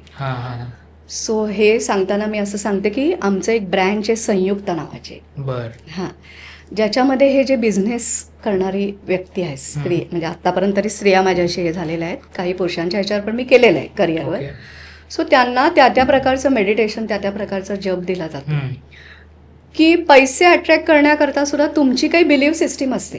मग ती तुम्ही जन्मजात आणली म्हणा किंवा तुम्ही आजूबाजूच्या सगळ्या गोष्टीतनं हे केली म्हणा, तर त्याच्यामुळे पण ते पैसा तुम्ही अट्रॅक्ट करू शकत नाही. म्हणजे एक व्यक्ती आहे की जिला स्वतःचं कोणी नाही आहे, मुलबाळ नाही किंवा काय नाही, तर तो एक कोण मुलगा तिच्या आयुष्यामध्ये आला आहे तर म्हणजे छोटा मुलगा, म्हणजे त्याने अडॉप्ट वगैरे असं रिसर्च नाही केलेलं, पण त्याच्या भविष्याकरता त्याच्या ह्याच्याकरता ती इतकी पैसा खर्च करते मुळामध्ये, पण त्या मुलाला त्याची जाणीव हवी. कळलं? मग जेव्हा ही जाणीव मी तिला करून दिली की अगं हे सगळं करण्यामागे तुझी भावना काय माहितीये, मला कोणाच्या तरी आयुष्यात स्थान मिळावं, मी त्याच्याकरता त्या मुलाकरता मी काहीतरी करावं, ही जी प्रत्येकाला आतून वाटतं तसं तू करत गेलीस, पण हे आता कुठेतरी थांबव. सो किंवा काही बाबतीमध्ये असं होतं की लोक बघ स्वतःची किंमत ठेवत नाही, काम करत जातात, लोक वापरून घेतात आणि इन रिटर्न पैसाच द्यायला बघत नाहीत. असे कितीतरी जणांचे अनुभव आहेत. अगदी बरोबर. मग ही बिलीव्ह सिस्टीम तुमची बदलली पाहिजे, आणि बिलीव्ह सिस्टीम बदलण्याकरता अर्थातच तुमचं मनावर काम केलं पाहिजे आणि ते सातत्याने केलं पाहिजे. असं नाही की एकदा मेडिटेशन ऐकून तुम्हाला लख्ख प्रकाश असं नाही. म्हणून आपला प्रोग्राम 90 दिवसाचा असतो.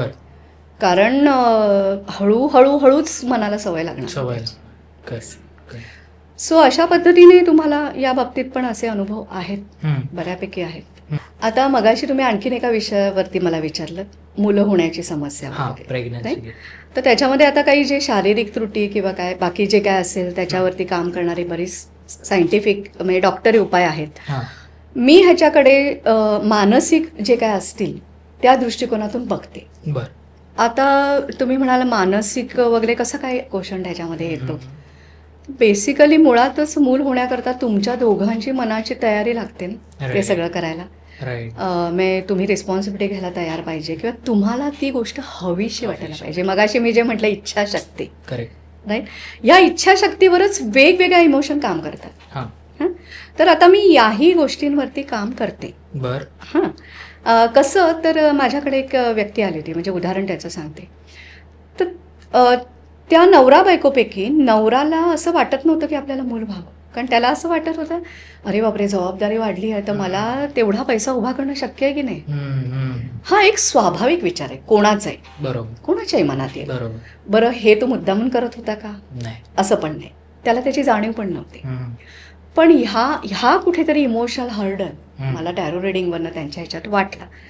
आणि म्हणून मग मी तिला गाईड करून तिने मेडिटेशन आणि हे करून नंतर मग ती प्रेग्नंट राहिली आणि हे केलं. सो इव्हन प्रेग्नंट राहिल्यावर सुद्धा आपण अशी मेडिटेशन देतो की जे काय त्यावेळेला ताण येतात किंवा जे काय तुम्ही मागे अनुभवलेला स्ट्रेस आहे त्याचा कुठेतरी मुलावरती हे न होता कामनेच राहण्याकरता 9 महिने आनंद राहण्याकरता म्हणून आपण काम करतो. गर्भसंस्कार, येस. सो त्याच्यावरही आपण काम करतो. सो असं झालेलं आहे. काही जण टॅरो रिडिंग करून असंही जाणून घेतात की आमचं काय चुकतंय, काय करायला हवंय, कारण त्याच्यात इतके इमोशनल क्वेश्चन इन्व्हॉल्व आहेत ना.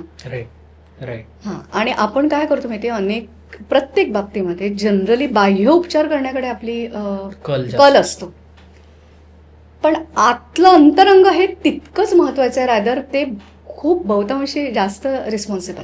बरोबर आहे. तर त्यामुळे ह्या सगळ्या मनाच्या आणि भावनांच्या सगळ्या थॉट प्रोसेस, बिलीफ सिस्टीम या सगळ्यावरती ही मेडिटेशन काम कर. म्हणूनच मी म्हटलं की असं कुठलंही क्षेत्र नाही की ज्याच्यामध्ये काम केलेलं नाही आणि मेडिटेशन उपयोगी पडत नाही. कारण तुमचं मन स्थिर असेल तर तुम्हाला क्लॅरिटी येत जाते, मुळात फोकस येतो. फोकस आला की तुम्ही प्रायोरिटी सेटिंग करू शकता. प्रायोरिटी सेटिंग केल्याने सॉर्ट होतं सगळं, तुम्ही निर्णय घेऊ शकता. सगळ्यात महत्वाचं काय होतं माहितीये, जेव्हा एखादी वाईट घटना तुमच्या बाबतीत घडते किंवा तुम्ही एखाद्या सातत्याने अपयश येतं ना तुम्हाला, तुमचा स्वतःकडे बघण्याचा दृष्टिकोन पहिला बदलतो. नेगेटिव्हली बघायला, स्वतःला दोष देणं, स्वतःचा राग करणं इतकं इझी पडतं ना मला, त्यामुळे मी ते सातत्याने करते. पण मग असं करत करत आपणच आपल्या एनर्जीचा ऱ्हास करतो. माझ्यात कमी आहे, मला नाही जमणार, ह्यानेच आपण सुरुवात करतो. So how you will attract. बरोबर आहे. इच्छाशक्ती जर तुम्हाला आहे, इच्छा पूर्ण करायची आहे आणि तो आत्मविश्वास तुमच्याकडे नाही, तुमचा स्वतःवर विश्वास नाही, तुम्ही 2 काय 10 पावलं धावलात तरी तुम्हाला रिझल्ट मिळणार नाही मिळणार. आणि हे आपण बघितलंय. असे कित्येक अपंग लोक बघा किंवा ज्यांची परिस्थिती अजिबात नाही आणि त्याच्यातनं त्यांनी विश्व उभं केलेलं मनाच्या जोरावर केलंय केवळ, असे कित्येक जण आहेत. म्हणजे मी काही वेगळं सांगते अशातला भाग नाही. करेक्ट. पण अशा प्रकारे मेडिटेशन त्यांच्यावर काम, मेडिटेशन तुमचा आत्मविश्वास वाढवण्याकरता वगैरे पण काम करतं. ओके. आता बरेचसे पालक जे आहेत ते पण पॉडकास्ट आपला बघतात आणि आता परीक्षा जवळ आलेल्या आहेत मुलांच्या. सो मुलांवर म्हणजे स्टुडंट्सवर, मग ते प्री प्रायमरी सेकंडरी किंवा हायर जे स्टडीज करतात त्यांच्यासाठी पण काही मेडिटेशन्स असतात, म्हणजे परीक्षेच्या दृष्टीने म्हणूया किंवा मग करिअर चूज करण्याच्या दृष्टीने म्हणूया. हां, करिअर चूज करण्याकरता मी म्हटलं तसं आमच्याकडे मेडिटेशन आहेत. एकतर क्लॅरिटी यायला, अगदी साधं सांगते, नोकरी चेंज करायचा निर्णय घेताना सुद्धा बरेच जण कन्फ्यूज असतात. हो हो. कारण प्रायोरिटी सेट करता येत नाही असं. तर त्याच्यावरती पण आमच्याकडे मेडिटेशन आहे. बर. हां, की नोकरी सोडण्याचे निर्णय घेण्याकरता म्हणून. बर. कारण तुम्हाला क्लॅरिटी आली की तुम्ही तसे प्रयत्न करणार. अगदी. हां, तसंच मुलांच्या बाबतीत आहे. मुलांच्या बाबतीमध्ये कसं आहे, 2 गोष्टी आहेत. एक तर परीक्षा अभ्यास हा एक भाग आहे, दुसरं त्यांचं व्यक्तिमत्व आहे. अच्छा. हां, आता परीक्षा अभ्यासावर आपण नंतर बोलू. व्यक्तिमत्वाच्या बाबतीत असं होतं की हल्ली मुलं लवकर वयात येतात आणि त्याच्यामध्ये होणारे हार्मोनल चेंजेस. पूर्वी कसं फिजिकल ॲक्टिव्हिटी किंवा असं काय काय होतं, ती सगळी एनर्जी कुठेतरी त्याला वाट होती असं. आता सतत मीडिया आणि हे सगळं बघितल्यामुळे ते भावना आवरायच्या कसं हे त्यांना कळत नाही. तर माझ्याकडे अशाही काही केसेस येतात की मुलं खूप उद्धट बोलतात किंवा तो काय हेच करत नाही, वाटेल तसं बोलतो, आळशी आहे, झोपूनच राहतो. मग लक्षात येतं की त्यांना ना ते हँडल कसं करायचं हे कळत नाही. आणि म्हणून मग त्याच्यावरती आम्ही त्यांना मेडिटेशन देतो. आणि अर्थातच ही जी आपली मेडिटेशन्स आहेत ना, ही नुसती ऐकून सुद्धा काम करतात. हां, हे सगळ्यात महत्वाचा पॉईंट आहे. हां, जसं मी म्हणते की बघा, तुम्ही एखादं स्तोत्र ऐकता की नाही, प्रत्येक वेळेला त्या स्तोत्रातला 100% अर्थ तुम्हाला कळतो का? नाही. किंवा 100% तुमच्या प्रत्येक शब्दाकडे लक्ष असतं का? नाही. पण त्याच्यातनं निघालेल्या लहरी जसं तुम्हाला फायदा करून देतात, तसंच हे मेडिटेशन नुसतं ऐकून सुद्धा तुम्ही हे करता. कारण हे मेडिटेशन रेकॉर्ड करताना पण मी एका मेडिटेटिव्ह स्टेटमध्ये असते. हां, आणि ते ऑटोमॅटिक होतं, त्याचं स्क्रिप्टेड वगैरे असं काही नसतं. त्यामुळे ह्याचा परिणाम होतो. त्यामुळे ते कोणीही ऐकलं तरी चालतं मेडिटेशन. त्यामुळे मुलांना ही मेडिटेशन मी देते. म्हणजे त्यांना ते कळतच नाही की कसं येणाऱ्या भावनांना कसं व्यक्त व्हावं. म्हणजे काय काय वेळेला त्यांना आईविषयी वेगळे विचार येतात किंवा समोर दिसणारी स्त्री आहे घरात वावरणारी, तिच्याविषयी बट ऑब्वियस आहे, पण ते कोणाशी बोलणार, मार पडेल म्हणा किंवा तेवढं एक असं हे नाही आहे आपल्याकडे. तर त्यावेळेला त्यांना ड्रेन करण्याकरता, ते त्यांच्या मनावर येणारा ताण आणि हे करणं, ह्याच्याकरता ही मेडिटेशन्स त्यांना उपयोगी पडतात. दुसरा भाग आहे परीक्षा. परीक्षाचं कसं आहे की एकतर मुलं अभ्यास करत नाहीत, तर अभ्यास न करण्यामागे सुद्धा त्यांची आजूबाजूची परिस्थिती, ते कशा परिस्थितीतनं जात आहेत, संगत काय, ते काय बघतायत. बरं, ह्या सगळ्या गोष्टी आपण प्रत्येक वेळेला नियंत्रण नाही ठेवू शकत. पण मुलाची मानसिक क्षमता टिकवून ठेवणं हे आपण करू शकतो. मग हे मेडिटेशन म्हणून होतं. किंवा आता अभ्यास केलाय, तर जरी मी किती अभ्यास केला तरी ॲक्च्युली जेव्हा परीक्षा येते तेव्हा माझा कॉन्फिडन्स लूज होतो, मला आठवेल की नाही ह्याची भीती वाटते वगैरे वगैरे. तर ह्या सगळ्यावर काम पण आपण करतो. त्याचप्रमाणे दर फेब्रुवारी-मार्चमध्ये म्हणजे 10वी-12वीच्या मुलांकरता आपण प्रोग्राम करतो. कोणाला वर्षभर पाहिजे तर वर्षभर त्यांना हिलिंग देतो. प्लस 10वी-12वीच्या जेव्हा परीक्षा असतात तेव्हा मी एक नॉमिनल फीस घेऊन त्यांच्या संपूर्ण परीक्षेच्या कालावधीत त्यांचं हिलिंग करते, जेणेकरून केलंय ते मला आठवेल असा त्यांना विश्वास वाटेल, मन थोडं शांत राहील. कारण केलेला असेल अभ्यास आणि आयत्या वेळेला नाही आठवलं तर काय करणार असं. सो ते एक मी करते. आणि मुलांच्या सगळ्या समस्या ज्या असतील म्हणजे मला इथे अधोरेखित करावं असं वाटेल की आपण मेडिटेशन म्हणतो, म्हणजे खरं तर आम्ही काय म्हणत जेनझी मिलेनियल जे आहोत, आम्हाला थोडंसं मेडिटेशन म्हटलं की आम्ही एक पाऊल मागे घेतो. बट हे जे आहे तुम्ही म्हणल्याप्रमाणे ऐकलं तरी पण त्याचा तेवढा फायदा होतो. आणि साधारणतः किती 10 मिनिटं वगैरे इनफ आहे? नाही, मेडिटेशन म्हणूनच म्हणते. मेडिटेशन तुम्ही आता जो म्हणालात तो मुद्दा अगदी परफेक्ट आहे. जनरली लोकांना असं वाटतं मेडिटेशन करायचं म्हणजे बरोबर, ध्यानधारणा करताना तुम्ही एका पोश्चरमध्ये बसण्याची गरज आहे किंवा कुठेतरी कनेक्ट होण्याची गरज आहे. पण आपली ही जी मेडिटेशन जी आहेत ना, त्याच्यामध्ये ना 2 भाग असतात. पहिलं म्हणजे आपण एक 7 चक्रांवरती हे करून ते इहारा हिरा बीजम म्हणतो. दुसरा जो भाग आहे ज्याच्यामध्ये आपण मनाची कल्पनाशक्ती हे करतो. करेक्ट. असं नाही की तुम्ही एखादी एनर्जी ऍब्झॉर्ब केल्यानंतर लगेचच तुम्हाला त्याचं हे होईल, ती मुरवायला पाहिजे. त्याच्याकरता मनाला तुम्हाला पटवायला लागतं की बघ असं असं. सो त्याच्यामध्ये मी डायलॉग सांगते, तुमच्या मनाशी तुम्ही डायलॉग साधायला तुम्हाला मदत करते त्या सेकंड पार्टमध्ये. काही मेडिटेशन 15 मिनिटाचे आहेत, काही 25, काही 30, अगदी 40 मिनिटाची 45 मिनिटाचे पण मेडिटेशन्स आहेत. ती जशी रिक्वायर्ड आहे तशी तुम्हाला दिली जातात. आणि बेसिकली मी तर सांगते की आपल्याला हिंदी गाणी आवडतात. का आवडतात तर एक तर ती कुठेतरी त्याच्यामधनं व्यक्त झालेली भावना माझ्या हृदयाशी कनेक्टेड असते. दुसरं त्याची चाल, आणि तिसरं महत्वाचं म्हणजे त्याचे शब्द. बरोबर. मला जे म्हणायचंय ना बरोबर त्या गाण्यात ते म्हटलेलं आहे. बरोबर. तर तसं जसं तुम्ही ती ऐकता ना हिंदी गाणी, त्याच किंवा कुठलंही गाणं तुमचं म्युझिक म्हणा, त्याच ह्याने तुम्ही सहजतेने हे मेडिटेशन ऐका, you will get the benefit, असं माझं म्हणणं आहे. आणि हे लोक सांगतात मला की आम्ही काही नाही, आम्ही तर वेळ नव्हता तर आम्ही ट्रॅव्हलिंगमध्ये ऐकलं, किंवा आम्ही असं ऐकलं आणि आम्हाला शांत वाटलं वगैरे असं. सो हे मेडिटेशन तसं आहे. त्यामुळे मेडिटेशन म्हणजे असं त्याचं हे करण्याची गरज नाही. आणि दुसरं असं की लोकांना अनुभव घ्यायचा असेल तर माझ्या वृषालीले युट्यूब चॅनलवर खूप मेडिटेशन. सो ते त्यांनी ऐकलं की त्यांना त्याचा अनुभव येईल. अर्थात सुरुवातीच्या काळात थोडं एकदम हे होणार नाही, तुम्हाला एक निदान 11 वेळा तरी ते ऐकायला लागेल असं. तर अशी बऱ्याच वेगवेगळ्या भावनांवर काम करणारी, वेगवेगळ्या इंटेन्शन करता म्हणून वेगवेगळे मेडिटेशन त्याच्यावर आहेत. बरं, आता पॉडकास्टच्या आपण शेवटी येतोय, त्यामुळे मला एक 2-3 तुम्हाला प्रश्न विचारा असं वाटतील. त्यातला एक ज्वलंत प्रश्न म्हणजे ब्लॅक मॅजिक एक्झिस्ट करतं का, आणि जर एक्झिस्ट करत असेल तर त्याविषयी तुम्ही काय करता, म्हणजे प्रोटेक्शन हवं असेल किंवा आयडेंटिफाय कसं करता? ब्लॅक मॅजिक नक्कीच एक्झिस्ट करतं. ओके. कारण असं आहे, हे बघा, ह्याच्यामध्ये परत मी त्याला एक भावनिक अँगल देते. जसं मला वाटतं की अमक्या ढमक्याचं चांगलं व्हावं, तसं त्या ह्याचं वाईट व्हावं, अशा सुद्धा भावना येतातच की नाही. मेनली कधी येतात की माझी इच्छा आहे हे मिळवायची आणि मला नाही मिळालंय, त्याला मिळालंय. त्याच्यातनं हळूहळू तो असूया, मत्सर, जेलसी हे सगळं निर्माण होतं, आपल्या नकळत निर्माण होतं. आणि मग ते करता करता कुठेतरी सूडबुद्धी येते किंवा त्याचं वाईट व्हावं अशी इच्छा जनरेट होते. हा सुद्धा तुमच्या पूर्वसंस्काराचा भाग आहे. म्हणून मी म्हटलं की इच्छाशक्ती महत्वाची का, की तुम्ही इच्छा कसली करताय.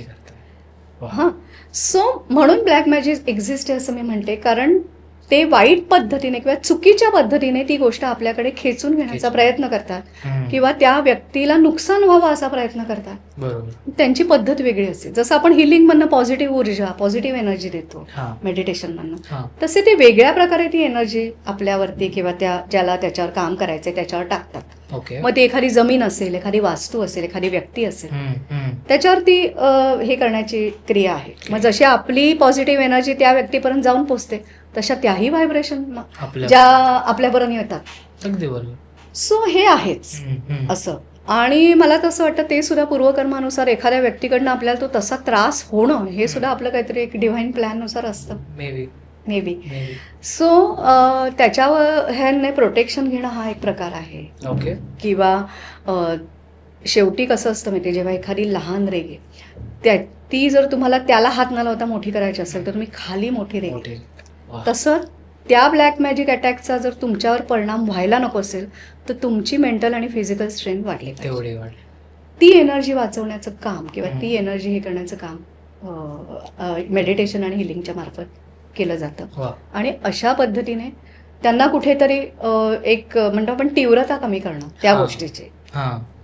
इव्हन आजाराच्या बाबतीत पण मी म्हटलं तसं की आजार 100% क्युअर होतं असं नाही, पण त्याला सामोरं जाण्याकरता जी मानाची ताकद लागते ती मिळाल्यामुळे त्याची तीव्रता कमी होते. असं हे हिलिंग आणि मेडिटेशन होतं. बरं, आणि आता शेवटी मला हे विचारायचं वाटेल, 2 प्रश्न जोडून विचारतो की समजा मला तुम्हाला कॉन्टॅक्ट करायचा असेल तर मी तुमच्यापाशी आल्यानंतर एकंदर तुमची प्रोसेस काय असते, पूर्ण एक काय म्हणूया ट्रीटमेंट म्हणत आपण, आणि तुमची जी संस्था आहे ही आत्तापर्यंत कशा प्रकारे वर्क करत आली आहे, आणि असे काही स्पेशल तुमचे काही मेडिटेशन्स म्हणा किंवा हिलिंग्स म्हणा असे कधी असतात का?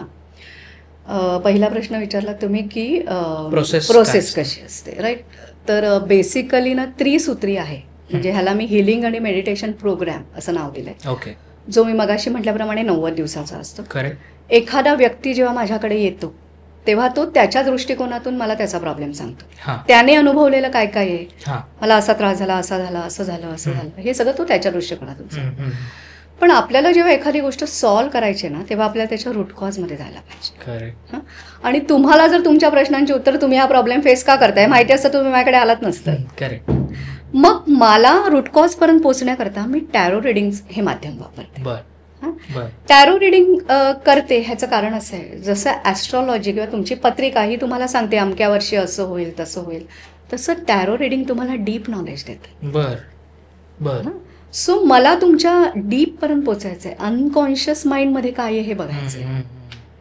तर त्या भावना कुठल्या आहेत हे जर मला शोधून काढायचंय, तो त्या कुठल्या भावनांवर मला काम करायचंय हे जर मला शोधून काढायचंय तर टॅरो रिडिंग केलं पाहिजे. ओके. सो तो आल्यानंतर मी त्याचा आधी ऐकून घेते, कारण बोलल्यानंतर सुद्धा माणसाला एक रिलॅक्सेशन येते. सो मी त्यांना बोलू देते, त्याच्यानंतर त्यांचं टॅरो रिडिंग करते. टॅरो रिडिंग केल्यानंतर जे काही मला जाणवतं ते मी समोरच्या माणसाला विचारते आणि त्याच्याशी कन्फर्म करून घेते. मग नंतर परत एकदा मी तो माणूस गेल्यानंतर एका वेगळ्या म्हणजे मेडिटेटिव्ह स्टेटमध्ये म्हणू शकता तुम्ही, एक टॅरो रिडिंग करते त्याचं की नक्की मी कशावर काम केलं पाहिजे, जे ह्याला रिझल्ट हवाय तो व्हायला. तर त्यामुळे ते टॅरो रिडिंग करून तुमच्या सोलशी कनेक्ट होऊन मी तुम्हाला तो इहारा अहिरा जप तयार करून देतो. तो तयार होतो कस्टमाइज, राईट, कस्टमाइज अशा तो मी तुम्हाला देते. तो मी तुम्हाला सांगते की सकाळी 21 वेळा, संध्याकाळी 21 वेळा, 2 वेळा तरी दिवसातनं म्हणा. दुसरं मग मी तुम्हाला त्याच वेळेला टॅरो रिडिंगमधनं ह्यांना माझ्याकडे जी माझी तयार आहे मेडिटेशन त्यातलं कुठलं उपयोगी पडेल का, मला ह्यांना नवीन काही करून द्यायचं आहे, हे सगळं मी हे करते. आता कसं झालंय, जवळजवळ 11 वर्ष करत असल्यामुळे बरेच मेडिटेशन्स माझ्याकडे तयार आहेत. तर त्यामुळे मी त्यातलं कुठलं तरी होतं, काही जणांकरता मी नव्याने पण तयार करून त्यांना ती दिलेली आहेत. सो ती मेडिटेशन मी त्यांना महिन्याला 1 याप्रमाणे 3 ऐकायला देते. सो 90 दिवस ती त्यांनी ऐकायची, म्हणजे रोज ऐकायला पाहिजेत, पण अगदी नाही झालं तर 21 दिवस तरी महिन्यातले त्यांनी ऐकलं तरी चांगलं होईल. आणि त्या 90 दिवसामध्ये मी त्यांची डिस्टन्स कार्मिक हिलिंग करते. ओके. म्हणजे त्यांच्या सूक्ष्म देहाशी कनेक्ट होऊन जे काही पूर्वकर्माचे संस्कार आहेत ज्याच्यामुळे हे सगळं प्रॉब्लेम्स त्यांना त्याची एनर्जी कुठेतरी कमी करायचा प्रयत्न करते. आणि ह्या तिन्ही गोष्टींचा जेव्हा आपण संयोग होतो तेव्हा माणसाला त्याचे रिझल्ट मिळायला लागतात. म्हणून कोणी माणूस आलं की मी तुम्हाला म्हटलं तसं की मी तुम्ही मी आणि तो ती डिवाइन एनर्जी असे मिळून आपण काम करूया. सो लोक सातत्याने काही जण काम करतात, त्यांना त्यांच्या आयुष्यात खूप छान रिझल्ट मिळतो. काही जणांना नाही जमत, कारण कदाचित मला असं वाटतं त्यांची ती वेळ आलेली नसते. हां.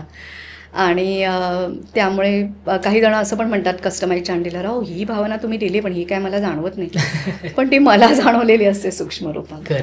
मुळात आपल्याला कळतच आहे ना. हे बघा, एखादी गोष्ट जेव्हा माझ्या बाबतीत घडते, हां, समजा माझ्या जवळच्या व्यक्तीचं निधन झालंय, तर मला पहिली इमोशन एकदम स्ट्रॉंगली जाणवते ती दुःख.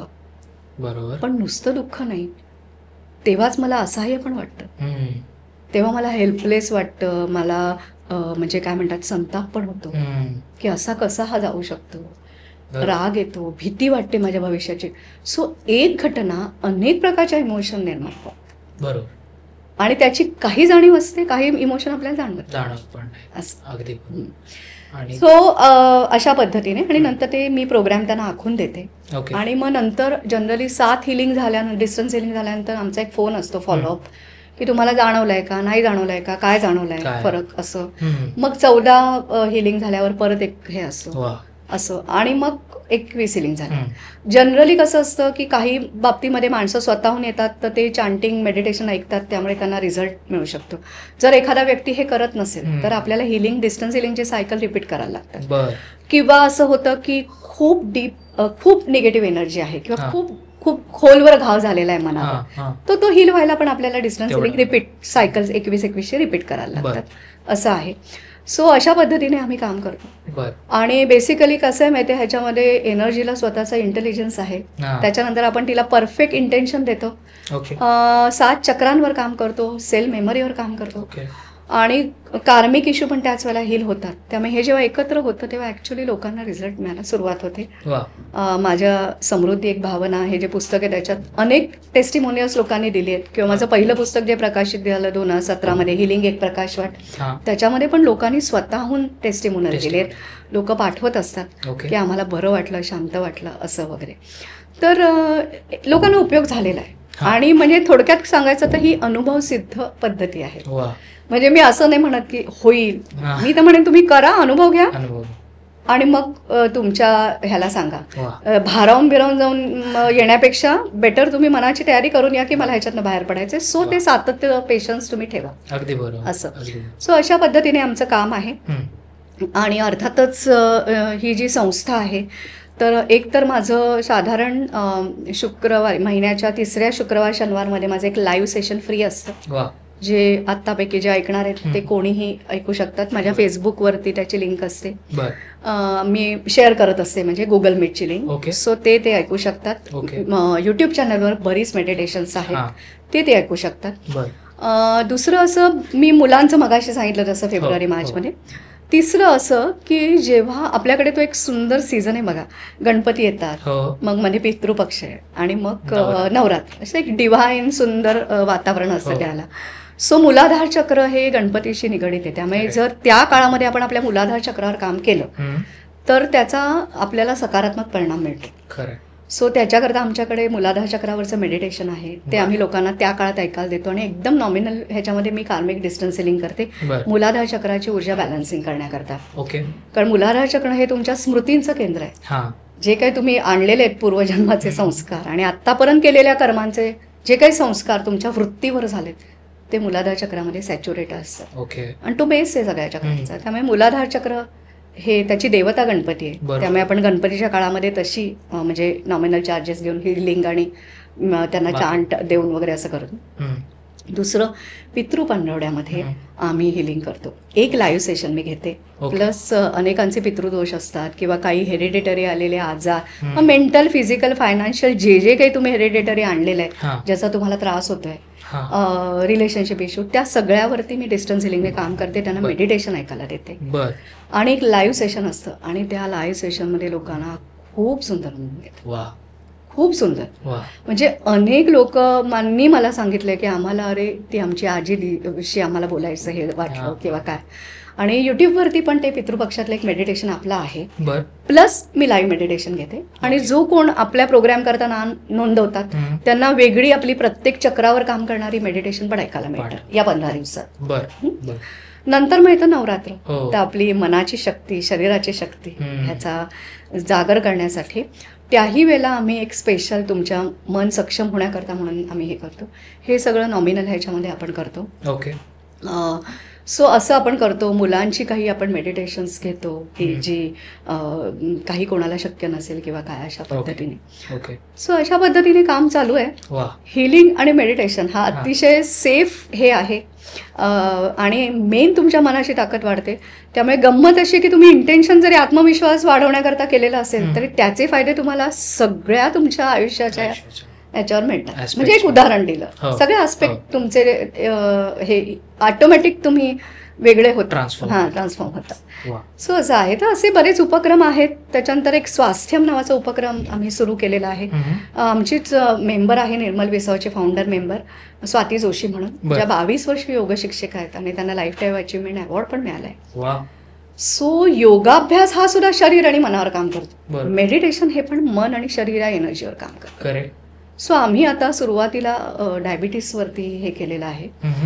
डायबिटीसमध्ये मी मगाशी म्हटलं त्याप्रमाणे स्वादुपिंड आणि यकृत ह्याच्याशी ज्या रिलेटेड भावना आहेत त्याच्यामुळे निर्माण होणारा ताण आहे किंवा डायबिटीस होण्यामागे जे काही आयुष्यात गोडी न वाटणं वगैरे अशा प्रकारचे ताण आहेत, त्या सगळ्यांना कंबाईन करून प्रत्येक चक्रावर काम करणारं मेडिटेशनचा प्रोग्राम आम्ही बनवलाय. 90 दिवस आणि ह्याच्यामध्ये ऑरा पण इन्क्लूड आहे.